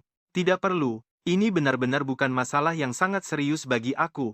Cuma lecet kecil saja kok, tapi Fining mengabaikanku sepenuhnya, bahkan dia sama sekali tidak memedulikan kehadiran serta kata-kata dari sang sutradara.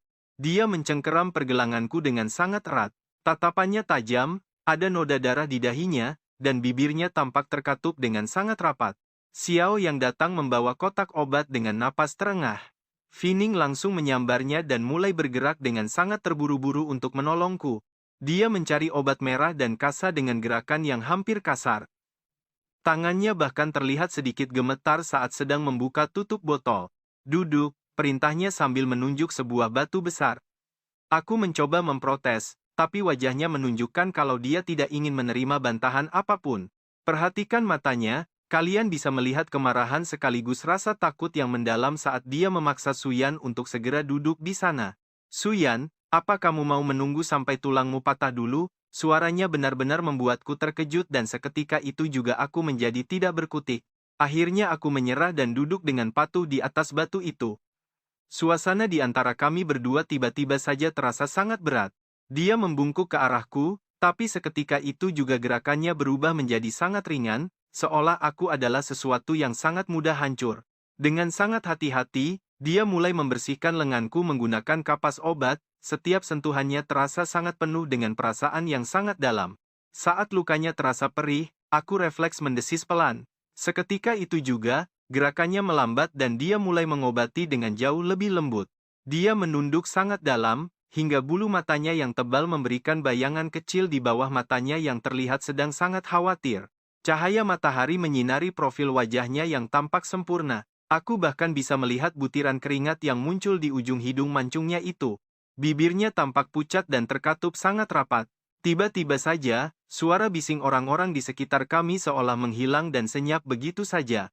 Di duniaku sekarang, hanya ada jemarinya yang gemetar serta rasa perih yang bercampur dengan sensasi dingin menyegarkan dari obat tersebut. Dia mengobatiku dengan sangat teliti dan serius, memberikan perhatian penuh seolah-olah luka kecil ini adalah hal paling kritis baginya. Setelah proses desinfeksi, dia mulai membalut lenganku dengan kain kasa bersih.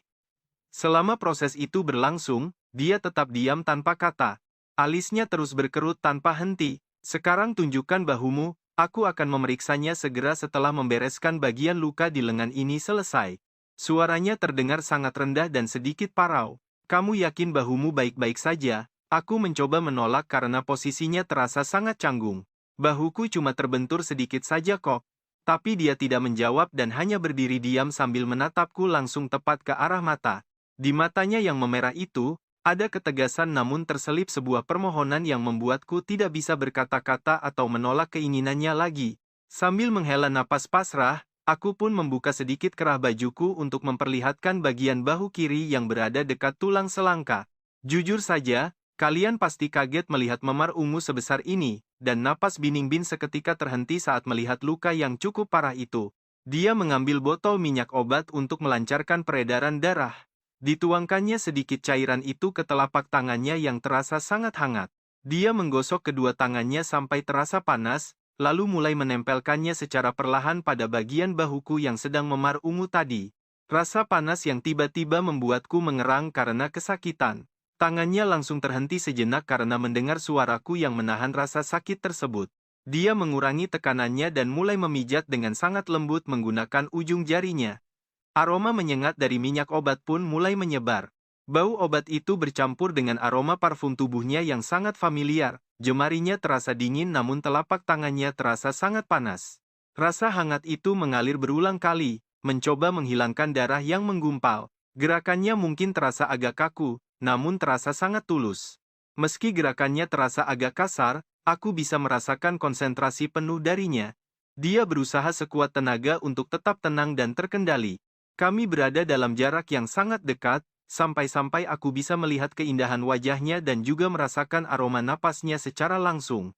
Tembusan napasnya menyentuh kulitku. Beberapa helai rambutnya jatuh dan bergoyang pelan mengikuti setiap gerakan tangannya yang dilakukan secara hati-hati.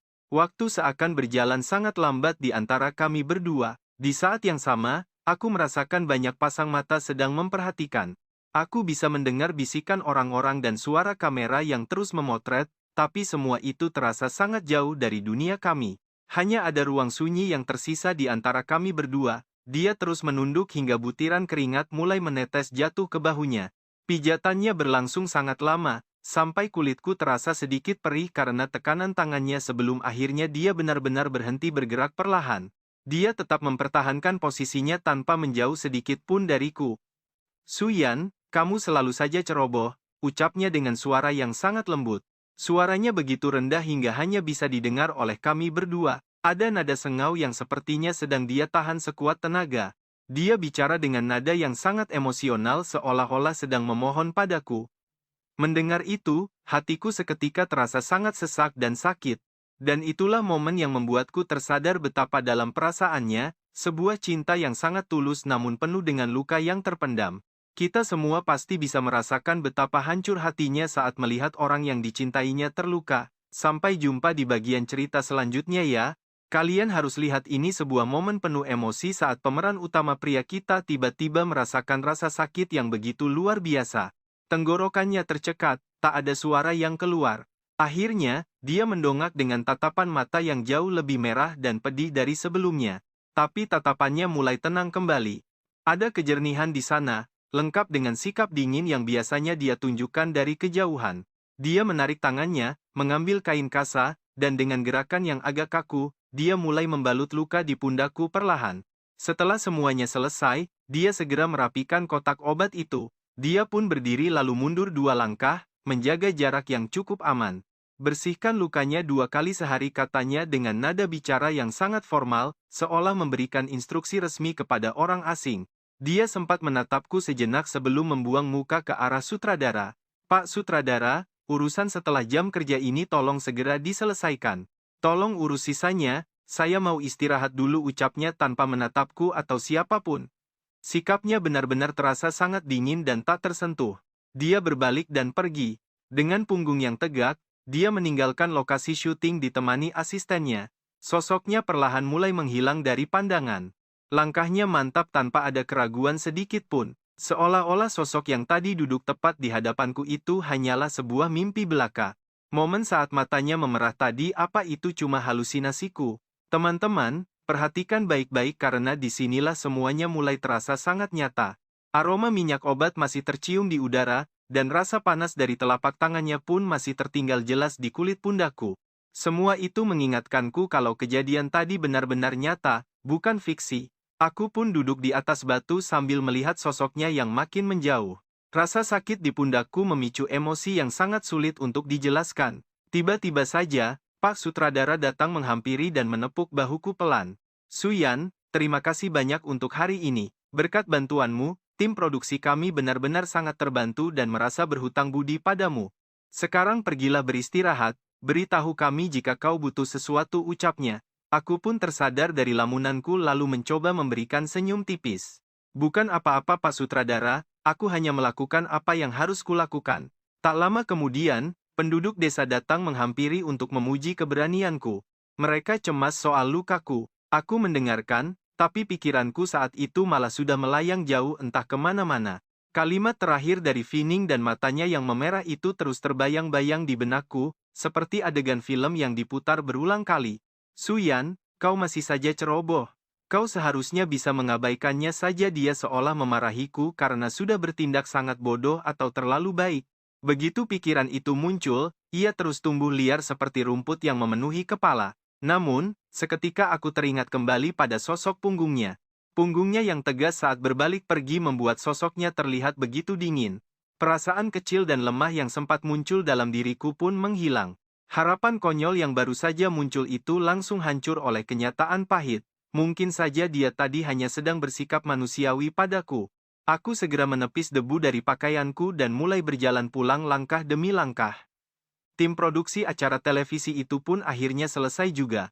Keesokan paginya, mereka pergi dengan sangat ramai. Desa ini pun kembali ke suasana tenang seperti biasanya, seolah semua keributan itu tidak pernah terjadi.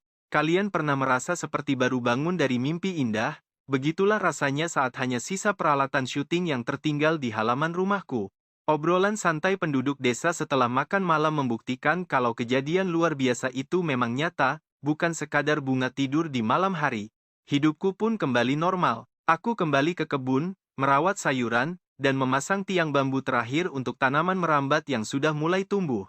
Memar di pundak kiriku perlahan mulai memudar, begitu juga dengan bekas luka goresan di lengan yang sekarang sudah mulai mengering dengan sendirinya.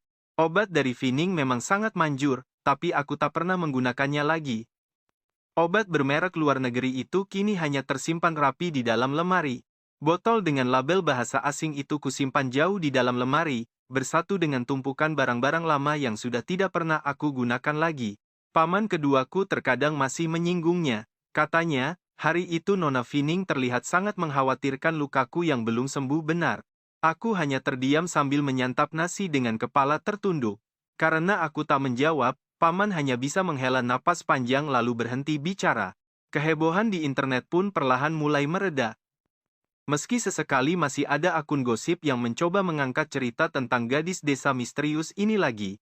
Mereka menjadikan ceritaku sebagai pemanis berita, namun tanpa adanya perkembangan baru, minat orang-orang pun perlahan mulai menghilang, seiring berjalannya waktu. Pesan dan sebutan untukku di media sosial makin berkurang setiap harinya. Sampai akhirnya akun milikku benar-benar menjadi sangat sunyi dan sepi kembali. Akhirnya semua kembali tenang. Baguslah, pikirku. Memang seharusnya ada jarak di antara kami berdua. Dia memiliki hati yang sangat sulit untuk digapai. Aku hanyalah debu di tanah baginya. pertemuan ini hanyalah kebetulan belaka, dan sekarang kami berdua harus kembali menempuh jalan hidup masing-masing.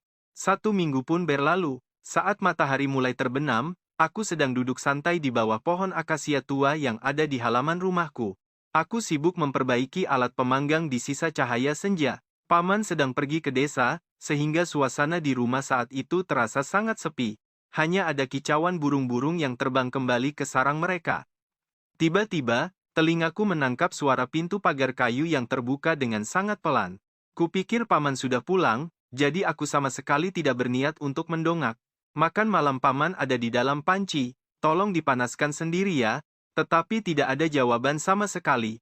Saat aku mendongak untuk melihat siapa yang datang, ternyata Fining sudah berdiri tepat di depan pintu pagar.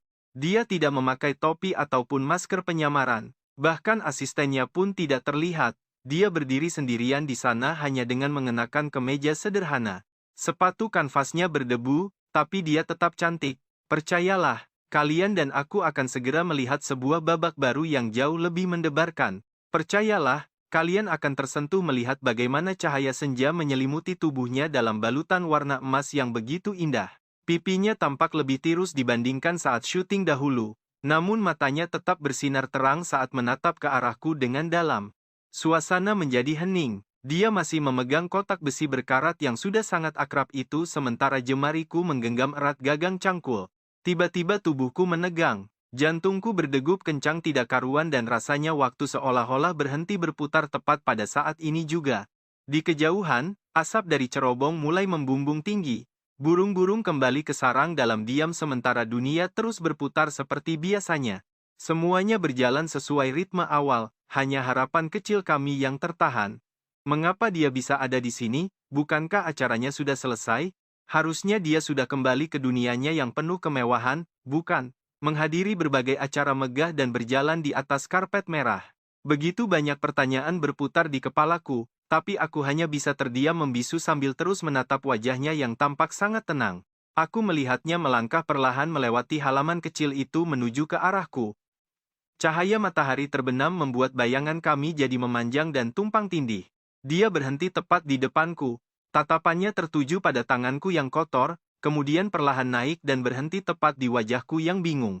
Wajahnya sangat tenang, tidak ada lagi kemarahan seperti hari itu ataupun tatapan dingin yang biasa dia tunjukkan saat berada di karavan.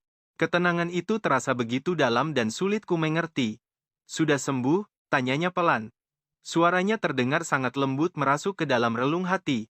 Ya, jawabku dengan suara yang terasa kering. Hampir sembuh, dia mengangguk tanpa berkata apa-apa, lalu menyodorkan kotak kaleng di tangannya padaku.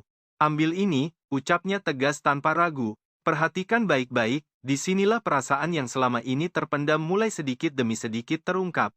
Aku menyeka keringat di celana lalu menerima kotak itu. Terasa sangat ringan, sepertinya tumpukan surat yang berat itu sudah tidak ada lagi.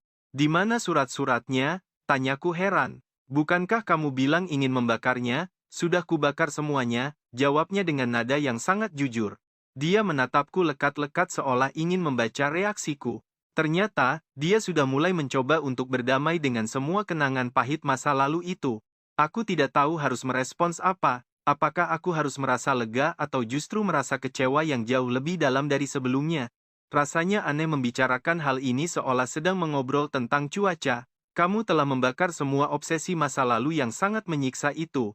Tapi aku yakin kamu berhak tahu hal ini. Aku menatap buku catatan itu tanpa membukanya sementara jantungku berdegup sangat kencang sekali. Telingaku berdenging dan aku membasahi bibirku yang kering. Tidak, kamu tidak perlu melakukan itu. Surat-surat itu bukan tanggung jawabku lagi. Itu masalahku sendiri, jadi kamu tidak perlu menggunakan metode ekstrem seperti ini. Aku tidak sedang meminta pendapatmu, sela Sui dengan cepat. Dia melangkah maju hingga aku bisa mencium aroma sabun yang segar bercampur dengan wangi parfum mewah khas kota besar yang sangat jauh. Dia mendongak dan menatap tepat ke mataku. Cahaya senja yang redup terpantul di matanya, menciptakan kesan yang sangat dramatis dan juga indah. Matanya seolah menyalakan dua api kecil yang sangat gigih. Cahaya matahari terbenam itu benar-benar meleleh masuk ke dalam lubuk jiwanya yang terdalam. Aku datang hanya untuk mengatakannya padamu dan juga pada diriku sendiri, ucapnya tenang. Aku sudah menghabiskan waktu 3 tahun untuk ini.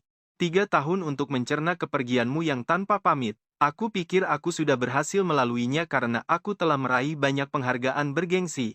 Aku sudah mencapai level yang lebih tinggi dan dikenal banyak orang. Aku selalu meyakinkan diriku sendiri bahwa tanpa kamu, hidupku baik-baik saja.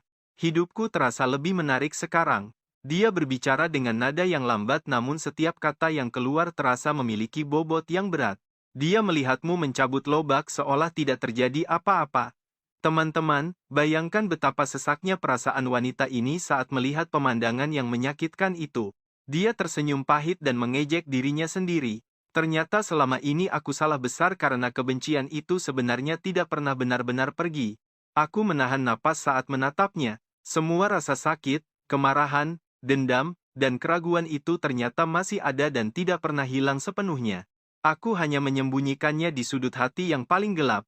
Namun melihatmu di halaman ini, semua perasaan itu tiba-tiba saja muncul kembali. Dia menarik napas panjang untuk mengumpulkan keberanian. Suyan, aku sangat membencimu. Aku benci sikapmu yang terlalu sok tahu itu sejak dulu. Aku benci karena kamu pergi tanpa mengucapkan sepatah kata pun. Kamu membuatku meragukan diriku sendiri dan menyiksaku seperti orang bodoh selama ini. Aku bahkan berpikir jika kita bertemu lagi, aku akan memarahimu sekuat tenaga atau berpura-pura tidak mengenalmu sama sekali agar kamu merasakannya. Aku ingin kamu merasakan betapa sakitnya diabaikan oleh seseorang yang sangat berarti, namun suaranya tiba-tiba berubah menjadi rendah dan sedikit bergetar. Saat aku melihatmu terluka tadi, pikiranku langsung menjadi kosong. Hanya ada satu hal yang ada di kepala saya saat itu juga. Aku tidak ingin kamu terluka lagi. Matanya tampak sedikit memerah namun tatapannya terlihat sangat terang dan penuh dengan ketulusan yang nyata. Dia tidak akan membiarkan itu terjadi lagi. Pada saat itulah aku sadar bahwa kebencian itu sebenarnya datang dari rasa peduli. Kemarahan itu muncul karena dia belum bisa melupakan segalanya. Aku marah padamu, aku menyalahkanmu, tapi aku lebih takut kehilangan dirimu lagi. Dia menggigit bibir bawahnya sekuat tenaga seolah sedang mengerahkan seluruh keberaniannya hanya untuk mengucapkan kata-kata yang selama ini tersimpan sangat rapat. 3 tahun telah berlalu dan aku sudah mencoba segalanya. Aku mencoba mengisi seluruh waktuku dengan pekerjaan yang sangat padat setiap hari. Aku mencoba bertemu orang baru dan meyakinkan diri bahwa kamu hanyalah masa lalu yang tidak penting, namun ternyata aku tetap gagal. Dia menggeleng pasrah. Ternyata, melupakan seseorang yang sangat berarti itu tidak pernah semudah yang kita bayangkan. Ya, halo semuanya, kalian harus siap menyaksikan momen penuh kenangan masa lalu yang sangat emosional di manhwa ini, tentang janji menanam ladang semangka yang tidak akan pernah hilang. Aku masih ingat musim panas itu, rasa teh kacang hijau dingin di dekat sumur tua. Aku ingat saat kamu memanjat pohon dan aku melihatmu. Kamu melompati pagar dan terjatuh. Lututmu lecet tapi kamu malah membiarkanku dan tersenyum bodoh. Air matanya pun mulai mengalir makin deras lagi.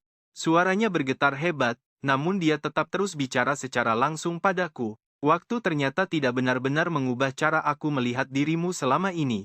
Aku tidak bisa melupakanmu, Suyan. Kamu telah mengubah segala hal tentang dirimu menjadi sebuah wain yang terasa sangat kuat dan juga pahit. Tadinya kupikir aku sudah melupakannya, tapi saat aroma itu tercium, pertahananku langsung runtuh. Aku hanya bisa terdiam membeku di tempat yang sama. Dia menghapus air mata di wajahnya dengan kuat, lalu mengangkat dagu dan menatapku. Tatapannya terlihat sangat putus asa namun penuh dengan harapan. Aku tidak berencana untuk lari lagi, Suyan. Kamu juga tidak boleh lari lebih jauh lagi. Surat-surat ini adalah pesan dari diriku di masa lalu. Aku ingin mengatakan ini padamu sejak dulu. Nggak masalah kamu membacanya atau tidak. Bagaimanapun juga, aku sudah menyimpannya dengan sangat baik selama ini. Anggaplah ini sebagai penjelasan untuknya selama 3 tahun terakhir. Dia meletakkan buku catatan biru itu dengan sangat lembut di atas nisan di sampingku. Begitulah, itulah semua hal yang ingin aku katakan padamu hari ini sekarang juga. Dia melangkah mundur perlahan, tapi tatapan matanya tetap mengarah padaku.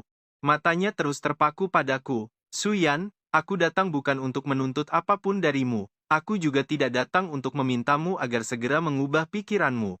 Semua itu tidak masuk akal. Aku datang untuk bilang kalau aku mencintaimu lebih dari 3 tahun lalu, bahkan lebih dari sebelumnya, bahwa apakah kamu menyukaiku atau tidak, itu tidak ada hubungannya dengan statusku sebagai bintang. Dimanapun kamu berada, itu hanya menjadi urusanku saja. Angin malam berhembus pelan, menggerakkan rambut di dahinya dan membawa kembali aroma akrab yang selalu berhasil membuat jantungku bergetar dengan sangat hebat. Kamu boleh terus bersembunyi sesukamu. Mungkin kamu merasa dirimu belum cukup pantas. Kamu mungkin punya sejuta alasan untuk menolak kehadiranku di hidupmu. Itu adalah kebebasanmu, tentu saja. Tapi apakah aku menyukaimu atau tidak, itu adalah urusanku. Aku tidak bisa mengontrolmu, jadi jangan coba-coba mengontrol perasaanku. Suaranya tidak keras tapi terdengar sangat jelas, dengan tekad yang begitu membara dan bergema kuat di tengah keheningan senja yang mulai datang menyelimuti. Nah, perhatikan bagian ini. Mulai hari ini, aku akan mengejarmu dengan seluruh kekuatan yang bisa kubayangkan. Jadi, jangan pernah merasa khawatir lagi soal itu. Aku akan membiarkanmu melihatku sampai kamu jatuh cinta lagi padaku, atau sampai aku memberikan yang terbaik. Setelah dia mengatakan semua hal itu padaku, hal itu seolah melepaskan beban berat dari pundaknya. Perlahan-lahan dia menghela napas panjang, air mata masih terlihat mengalir membasahi wajah cantiknya yang lembut. Wajahnya tampak tenang tapi dia memberikan senyuman yang melegakan, bahkan terlihat sangat manis. Akhirnya, dia menatapku dengan tatapan yang sangat dalam sekali. Tatapan itu terasa sangat kompleks dan sulit untuk diartikan. Ada rasa sedih, keras kepala, dan juga sedikit gurat kegugupan yang terlihat di sana. Kemudian dia berbalik dan mulai berjalan menjauh dengan langkah yang ringan namun pasti di sepanjang jalan setapak tempat dia datang tadi ke sini. Tanpa menoleh ke belakang sedikit pun, dia meninggalkanku yang berdiri mematung seperti patung batu yang terkikis angin, sambil memegang kotak kaleng yang ringan. Di sampingku tergeletak buku catatan yang cukup besar itu, warnanya biru muda. Matahari akhirnya benar-benar menghilang sepenuhnya dari ufuk cakrawala yang sangat luas. Sinar cahaya terakhir mulai terserap oleh kegelapan malam. Senja pun berakhir dan halaman rumah mulai menjadi gelap, hanya menyisakan bayangan sunyi di sekitarku. Hanya lampu-lampu rumah di kejauhan yang bersinar terang secara acak. Angin malam yang berhembus membawa sensasi kesegaran yang mulai menyentuh kulitku dengan lembut. Angin itu menerpa wajahku, tapi aku tetap tidak bisa menghilangkan rasa panas yang membara di hatiku. Setiap kata yang diucapkan Fining Bin tadi terus terngiang. Aku akan mengejarmu sampai kamu jatuh cinta padaku lagi, atau aku akan menyerah sepenuhnya. Kata-katanya sangat langsung, sangat berani, dan tanpa ada keraguan. Dia mengungkapkan segala perasaannya melalui surat-surat itu, menunjukkan semua kerapuhan sekaligus keberaniannya di hadapanku tanpa ada yang ditutup-tutupi sedikitpun olehnya. Bagiku hal itu seperti besi panas yang membekas secara tidak terduga di dalam hatiku. Aku yang tadinya mengira sudah benar-benar sembuh dari rasa sakit. Darahku terasa panas dan menyesakkan, membuatku merasa sangat sulit untuk sekadar berdiri tegak. Perlahan aku menundukkan kepalaku sambil menatap kotak di tangan ini. Aku menatap kotak kaleng itu lalu beralih menatap tangga batu di depanku. Buku catatan ini sungguh membuatku merasa sangat khawatir akan masa depan kami. Kalian dan aku pasti penasaran, apakah ini jawaban yang telat 3 tahun atau awal dari sebuah awal baru yang lebih kacau. Aku hanya tahu kalau ketenangan yang kujaga dengan sangat hati-hati selama 3 tahun ini kini telah hancur berkeping-keping karena kata-katanya yang tadi. Hati yang tadinya kupikir sudah tidak bisa dihancurkan lagi ternyata terasa begitu rapuh saat mendengar apa yang baru saja dia katakan padaku secara langsung. Ternyata aku tidak pernah benar-benar bisa melupakannya. Selama ini aku hanya mencoba mengubur dia dan semua emosi serta harapan yang berkaitan dengannya saja. Sifat pengecut dan rasa takut itu aku simpan bersama-sama di dalam kuburan terdalam di lubuk hatiku. Lalu aku membohongi diriku sendiri bahwa itu semua hanyalah sebuah mimpi lama yang tidak penting lagi. Sekarang, tirai telah terbuka dan cahaya mulai masuk, sehingga aku tidak punya tempat untuk bersembunyi. Angin malam pun perlahan mulai turun, membawa aroma dari ladang yang berada sangat jauh. Aku masih tetap terdiam berdiri di tempat yang sama tadi. Aku berdiri di sana untuk waktu yang sangat lama, sampai akhirnya aku mendengar langkah kaki pamanku yang baru saja kembali, suaranya terdengar dari luar. Seketika itu juga aku tersadar sambil memegang buku catatan itu erat-erat. Bersama dengan kotak logam pemberian dari Tao Jesse, aku pun segera bergegas pergi. Aku berlari kembali ke kamarku dan menutup pintu sambil bersandar di sana. Jantungku masih berdegup sangat kencang sekali di dalam dadaku yang terasa sesak. Percayalah, kita baru saja melihat betapa kuatnya cinta yang belum usai. Sudut keras buku itu terasa sakit di telapak tanganku. Seperti tatapannya. Terukir jelas di dalam hatiku, meninggalkan bekas panas yang tidak mungkin bisa aku abaikan lagi. Malam itu, aku benar-benar tidak bisa tidur. Kalian tahu kan rasanya saat kata-kata seseorang terus terngiang seperti rekaman rusak. Setiap jeda dari Feeling Bain terus menghantui pikiranku. Getaran suaranya saat dia bicara, matanya yang memerah, dan tatapan keras kepalanya itu masih terlihat sangat jelas. Dia bilang, aku masih mencintaimu.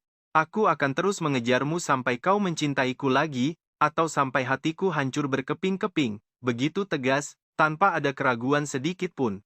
Persis seperti saat dia masih kecil, jika dia menginginkan sesuatu, dia pasti akan berusaha mendapatkannya. Dia benar-benar tidak memberi ruang untuk ragu. Dia akan mencoba segala cara sampai berhasil mendapatkannya. Bedanya, saat dia masih kecil itu hanya sekadar sifat manja dan keras kepala saja. Dulu itu hanya kemarahan sesaat, tapi sekarang adalah sebuah deklarasi yang tidak tahu malu. Aku membenamkan wajahku ke bantal untuk mengusir suaranya. Aku mencoba menghapus semua bayangan itu dari pikiranku, tapi sia-sia saja. Akhirnya aku duduk dan menyalakan lampu kuning yang redup. Di bawah cahaya yang remang-remang, buku catatan biru muda itu tergeletak tenang di atas meja. Kotak kaleng di sampingnya seolah menjadi saksi bisu. Aku menatap buku catatan itu untuk waktu yang sangat lama. Ujung jariku perlahan menyentuh permukaan sampul kertasnya yang terasa kasar dan keras. Aku langsung menarik tanganku kembali seolah baru saja menyentuh api. Haruskah aku membacanya? Apa sebenarnya arti dari membaca buku ini? Itu artinya aku harus menghadapi semua hal yang telah aku lewatkan selama 3 tahun ini. Melihat seluruh perjalanan batin yang dia lalui.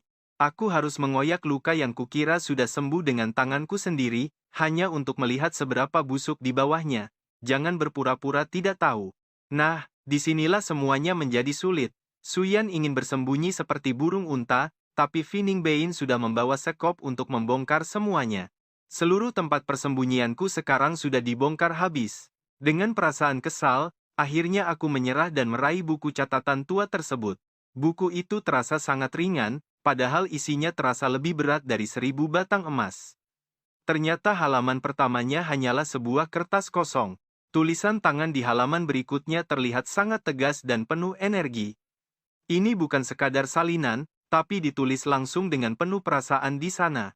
Tidak ada kata sambutan di awal, bahkan tidak ada tanda tangan. Ini lebih terlihat seperti buku harian, atau surat yang tak pernah dikirim.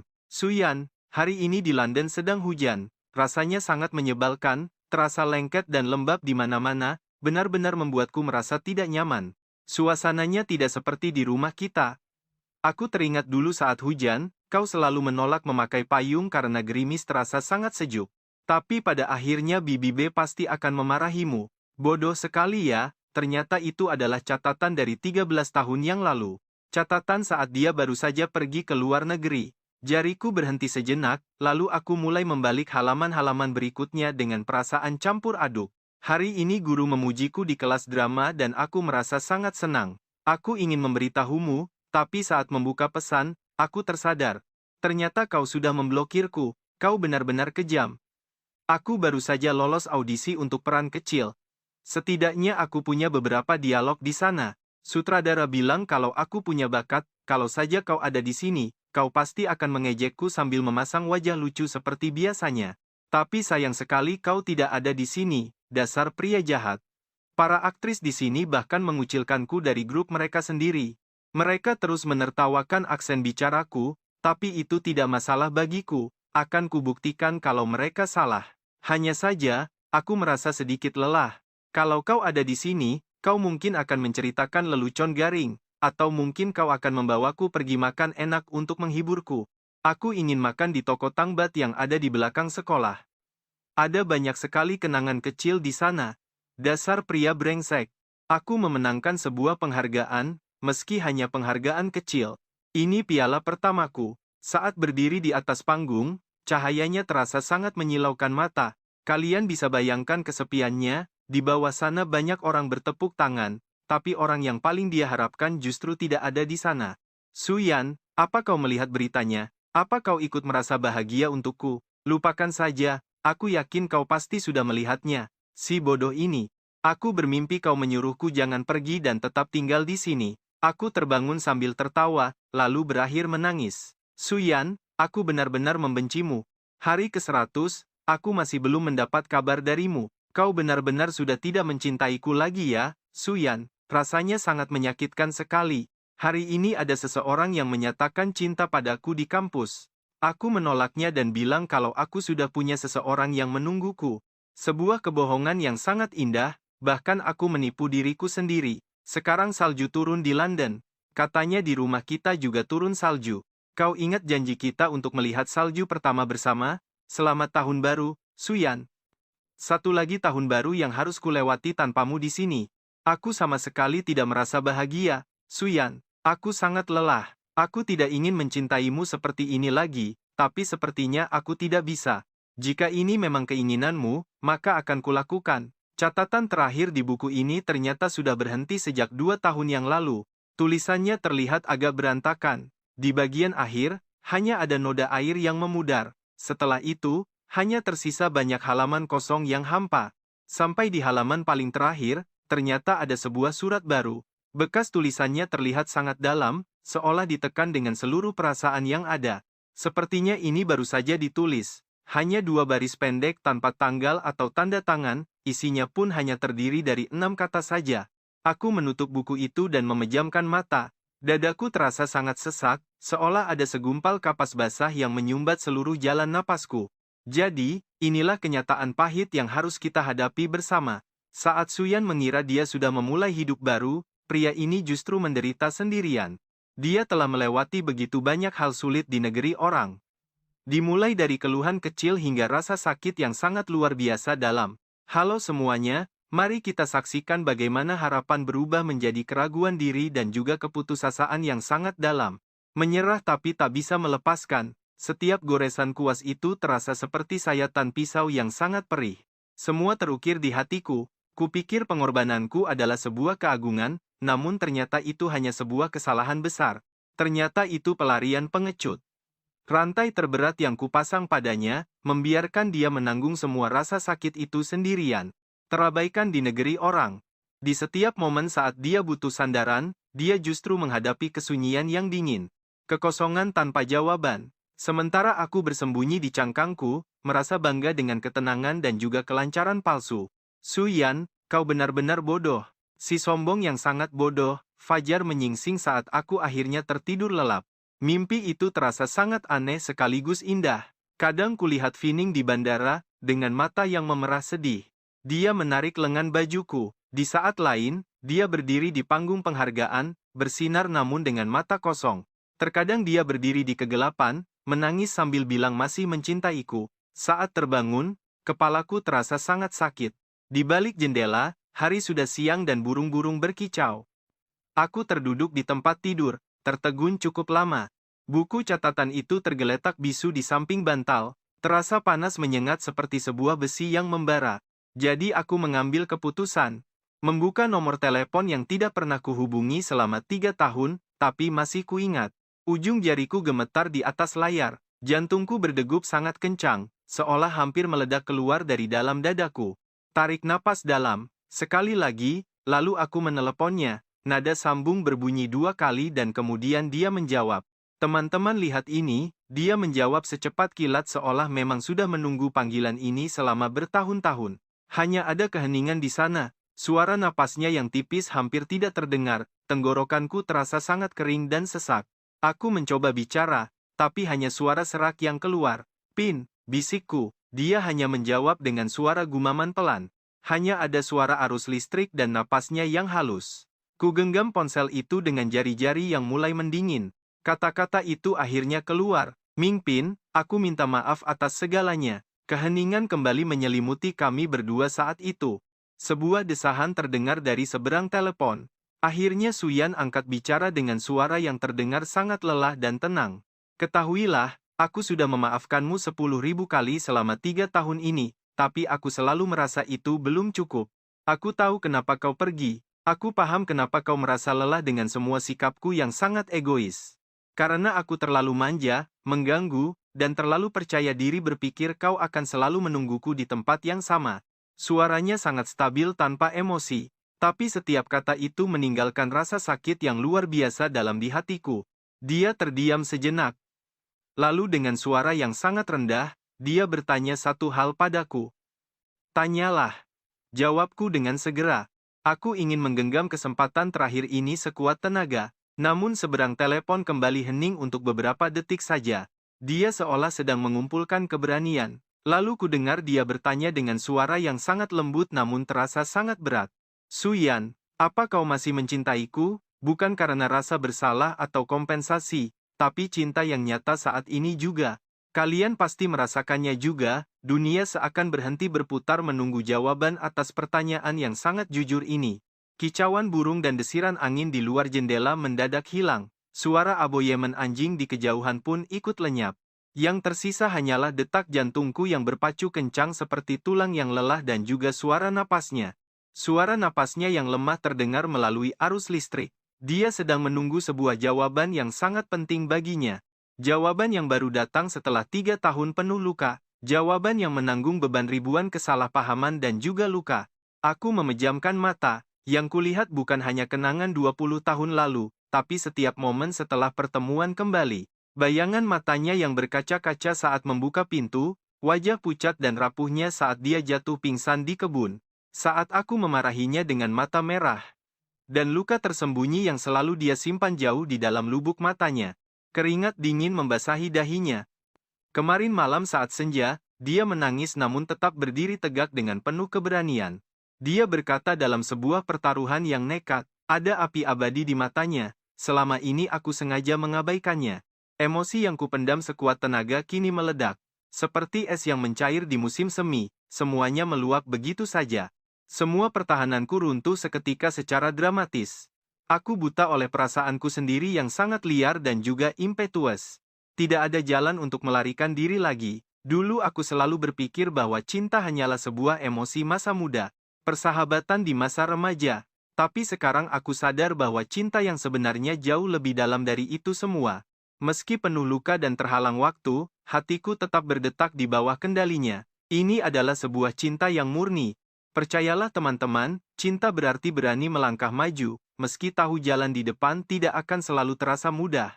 Oke, kalian harus siap buat dengerin kisah cinta yang bakal bikin hati bergetar hebat hari ini. Kata cinta keluar dari tenggorokanku dengan sangat jelas. Di seberang telepon, napasnya seolah berhenti mendadak. Sesaat kemudian, aku mendengar deru napasnya yang tersengal dan berat karena dia mulai menangis sesenggukan.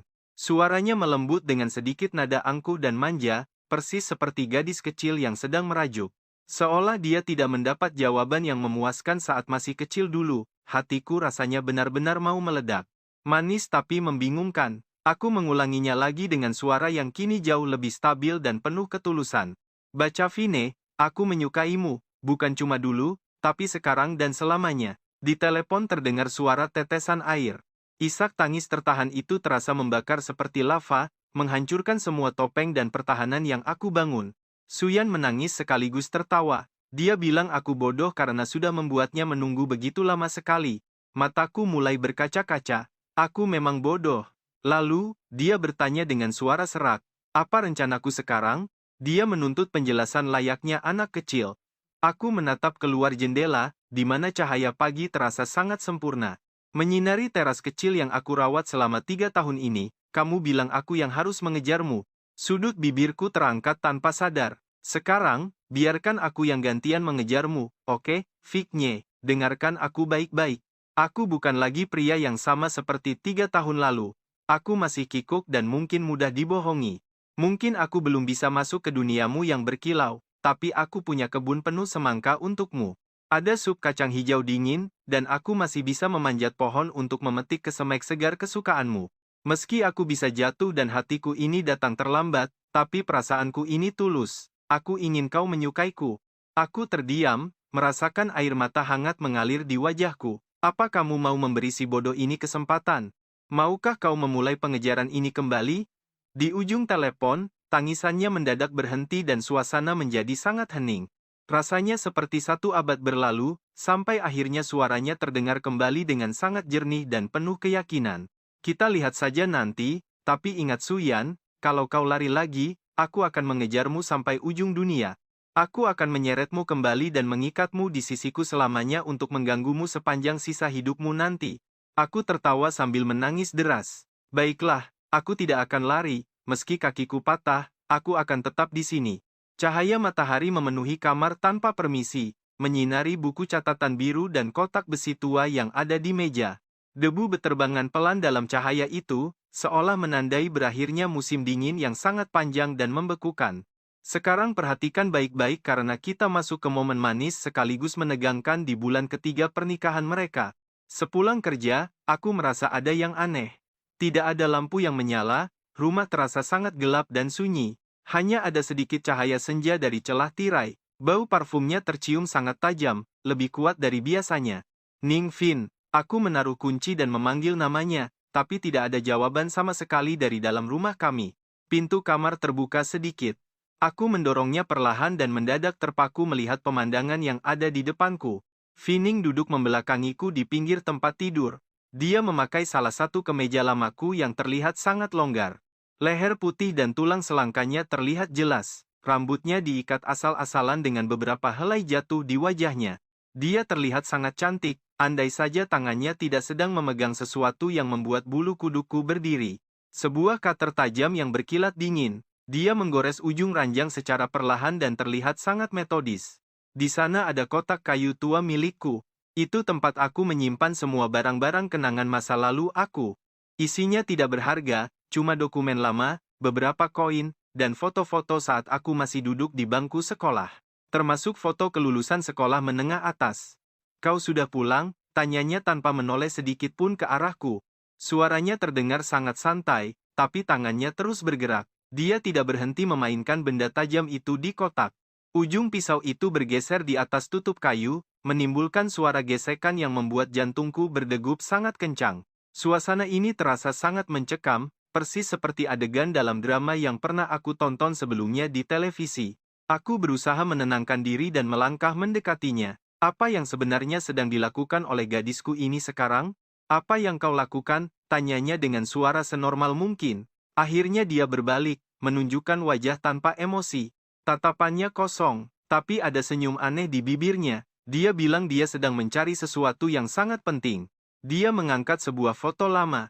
Bayangan bulu matanya yang panjang menutupi sorot matanya yang terlihat sangat tajam.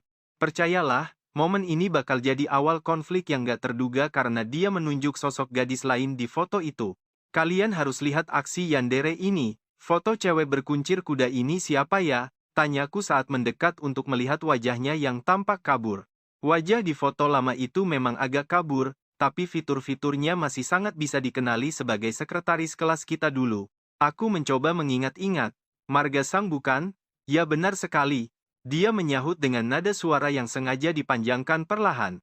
Ujung pisau cutter itu bergerak pelan membuat lingkaran di sekitar foto si gadis. Kenapa kamu malah ingat kalau dia mengirimmu? Surat cinta? Masa sih? Pas SMA dulu kan mataku cuma tertuju ke Bining, aku nggak pernah lirik cewek lain sama sekali. Surat cinta dari siapa? Kapan? Ekspresi bingungku rupanya bikin dia puas. Dia tertawa kecil dan mulai berjalan mendekat ke arahku. Dia meletakkan foto dan cutter itu secara tiba-tiba. Aroma sampo yang segar dan hangat tubuhnya langsung menyelimuti perasaanku saat ini. Suyan mengulurkan tangan, jari-jarinya yang dingin mengusap pipiku lembut. Suaranya terdengar sangat rendah, sekaligus penuh dengan kasih sayang yang dalam. Masa lalumu yang gak ada aku di dalamnya itu bikin aku kesal. Keringat dingin pun mulai membasahi punggungku karena tatapannya. Jari-jarinya turun ke jakun, berhenti tepat di sana. Dia bilang setiap detik masa sekarang dan seluruh masa depanmu adalah milikku. Semuanya harus jadi milikku seorang saja. Dari akar rambut sampai ujung kaki, nggak boleh ada yang terlewat sedikit pun dari pengawasanku. Detak jantung dan hembusan napasmu, semuanya milikku. Dia menatap mataku dalam-dalam, menegaskan setiap kata yang dia ucapkan dengan sangat serius. Dia bicara dengan sangat jelas. Sambil menunjuk dadaku, dia mengancam kalau sampai aku berani punya wanita lain di dalam hatiku. Nah perhatiin ya, si cewek mulai membisikkan ancaman gila mau mengikat dan mengurung suaminya di dalam ruang bawah tanah selamanya. Kamu cuma boleh lihat aku dan bicara padaku saja di sana. Mengerti kan Suyan? Aku cuma bisa terdiam kaku mendengar ucapannya. Aku menatap wajah cantiknya yang begitu dekat. Dia benar-benar berusaha keras mempertahankan ekspresi wajah yang terlihat sedih sekaligus keras kepala. Tapi jauh di dalam matanya, aku tahu ini cuma akting jahilnya yang sudah sangat sering dia lakukan padaku selama ini. Kilat kepuasan dan bulu matanya yang gemetar sudah mengkhianati aktingnya itu. Aku cuma bisa menghela napas panjang melihat tingkah lucunya. Aku meraih tangannya yang masih berada di jakunku. Aku memanggil nama lengkapnya, Feeling Bean, dengan nada yang sangat tenang dan lembut. Dia berkedip heran. Aku bilang padanya, cewek yang dulu mengirimkan surat cinta itu sebenarnya bukan anggota komite studi seperti dugaannya. Dia itu anggota komite literatur di kelas sebelah. Jadi kamu sudah salah sasaran dan cemburu pada orang yang salah, sayangku. Tatapanku membuatnya merasa tersudut. Ekspresinya mulai retak. Kedua, aku bilang kalau pisau cutter yang dia pegang itu sebenarnya masih baru. Aku baru membelinya kemarin. Matanya belum dikeluarkan, dan plastiknya bahkan belum dibuka sama sekali. Benar kan? Kamu belum membukanya sama sekali. Hahaha, kalian lihat nggak? Ternyata semua ancaman seram tadi itu cuma akting yang gagal total karena dia lupa membuka segel pisaunya. Telinganya langsung memerah dengan sangat cepat. Aku pun menarik tangannya dan mencium ujung jari-jarinya yang terasa sangat dingin karena gugup. Aku menatapnya dengan pasrah. Kalau mau main peran seperti tadi, bilang saja langsung padaku, jangan pakai acara mengancam segala ya. Kita memang gak punya ruang bawah tanah, tapi loteng sudah kubersihkan kemarin. Silakan lakukan apapun semuamu padaku di sana nanti. Bining langsung merasa malu. Kamu menyebalkan, katanya sambil menepis tanganku pelan. Wajah dingin dan gelapnya pun langsung mencair seketika saat itu. Ekspresinya berubah jadi rasa malu yang luar biasa. Kenapa kamu nggak mau sedikit saja kerjasama buat mendukung aktingku agar berhasil? Aku nggak tahan untuk nggak tertawa. Aku menarik tangannya dan memeluknya erat sampai wajahnya terbenam di kemeja yang aku pakai. Aku mengusap kepalanya, menghirup aroma tubuhnya yang menenangkan. Aku bilang padanya kalau aku sebenarnya sama sekali tidak merasa takut padanya. Dia langsung memukul bahuku dengan kepalan tangannya yang kecil. Pukulannya nggak terlalu keras, tapi juga nggak terasa terlalu lembut buatku. Aku tahu kamu sebenarnya sedang menahan senyum. Aku memeluknya semakin erat dan menundukkan kepalaku tepat ke arah telinganya yang merah. Aku mengecup telinganya sambil tertawa pelan. Istriku yang sedang berpura-pura jadi orang jahat ini terlihat sangat menggemaskan dan sangat lucu. Karena saking lucunya, aku jadi ingin membaringkanmu di tempat tidur dan menciummu terus sampai kamu menangis karena merasa sangat bahagia. Tubuhnya sempat tegang sebentar sebelum akhirnya dia bersandar lemas. Dia menyembunyikan wajahnya yang panas di ceruk leherku yang sangat hangat. Siapa juga yang bakal nangis? Jawabnya dengan suara teredam. Aku memeluknya sambil melihat sisa cahaya matahari yang mulai terbenam di ufuk. Matahari pun menghilang perlahan di ufuk barat. Ruangan kami pun secara bertahap mulai tertutup oleh cahaya senja yang sangat tenang. Sambil mengusap punggungnya, aku bertanya ide dari mana akting tadi itu. Apakah ada guru yang mengajarimu hal aneh hari ini? Dia bergerak dalam pelukanku dengan suara yang semakin lembut. Dia bilang baru saja melihat sebuah cuplikan video pendek di internet. Video itu tentang cara mengetes apakah pacar bakal ketakutan lalu kabur. Tenang saja sayang, aku nggak akan pernah lari darimu. Dia terdiam sejenak lalu mendongak menatapku. Di bawah cahaya senja, matanya terlihat berkaca-kaca penuh dengan rasa percaya dan kasih sayang. Dia mendekat dan mengecup sudut bibirku dengan sangat lembut. Suaranya terdengar sangat merdu saat memanggilku sebagai suaminya yang sangat idiot. Suamiku ini bodoh ya, padahal sudah tahu aku cuma pura-pura, tapi malah sengaja tidak membongkar dan ikut bermain di dalamnya. Hatiku benar-benar luluh, karena itu aku akan selalu ikut bermain bersamamu. Kalian juga pasti mau kan punya pasangan semanis ini? Percaya deh, momen ini manis banget. Jika kamu mau nekat, aku ikut. Jika kamu ingin jadi gadis nakal, aku menciumnya sambil tertawa, aku milikmu. Kaki tangan seumur hidup. Dia tidak bilang apa-apa, hanya memelukku semakin erat. Sangat erat. Ruangan itu pun tenggelam dalam keheningan yang sangat dalam. Hanya ada suara napas kami dan detak jantung yang saling bertautan satu sama lain. Setelah melewati waktu yang terasa cukup lama di sana, semuanya terasa mengganggu bagi Profesor Bai, yang mengawasi secara pribadi. Perhatikan baik-baik di sini, karena dia sedang memeriksanya dengan teliti dan jangan berpaling sedikit pun. Akhirnya dia tertawa terbahak-bahak, matanya melengkung seperti bulan sabit yang indah, tanda kesepakatan sudah resmi terkunci dan sekarang sudah berlaku penuh. tanpa ada hak untuk kembali. Di luar sana, ribuan lampu menyala terang seolah bersinar untuk kami, dan sandiwara tentang sayap dan kepalsuan ini pun akhirnya selesai. Bagian bonus berakhir, ya, kamu dan aku tahu ini akhir yang sempurna.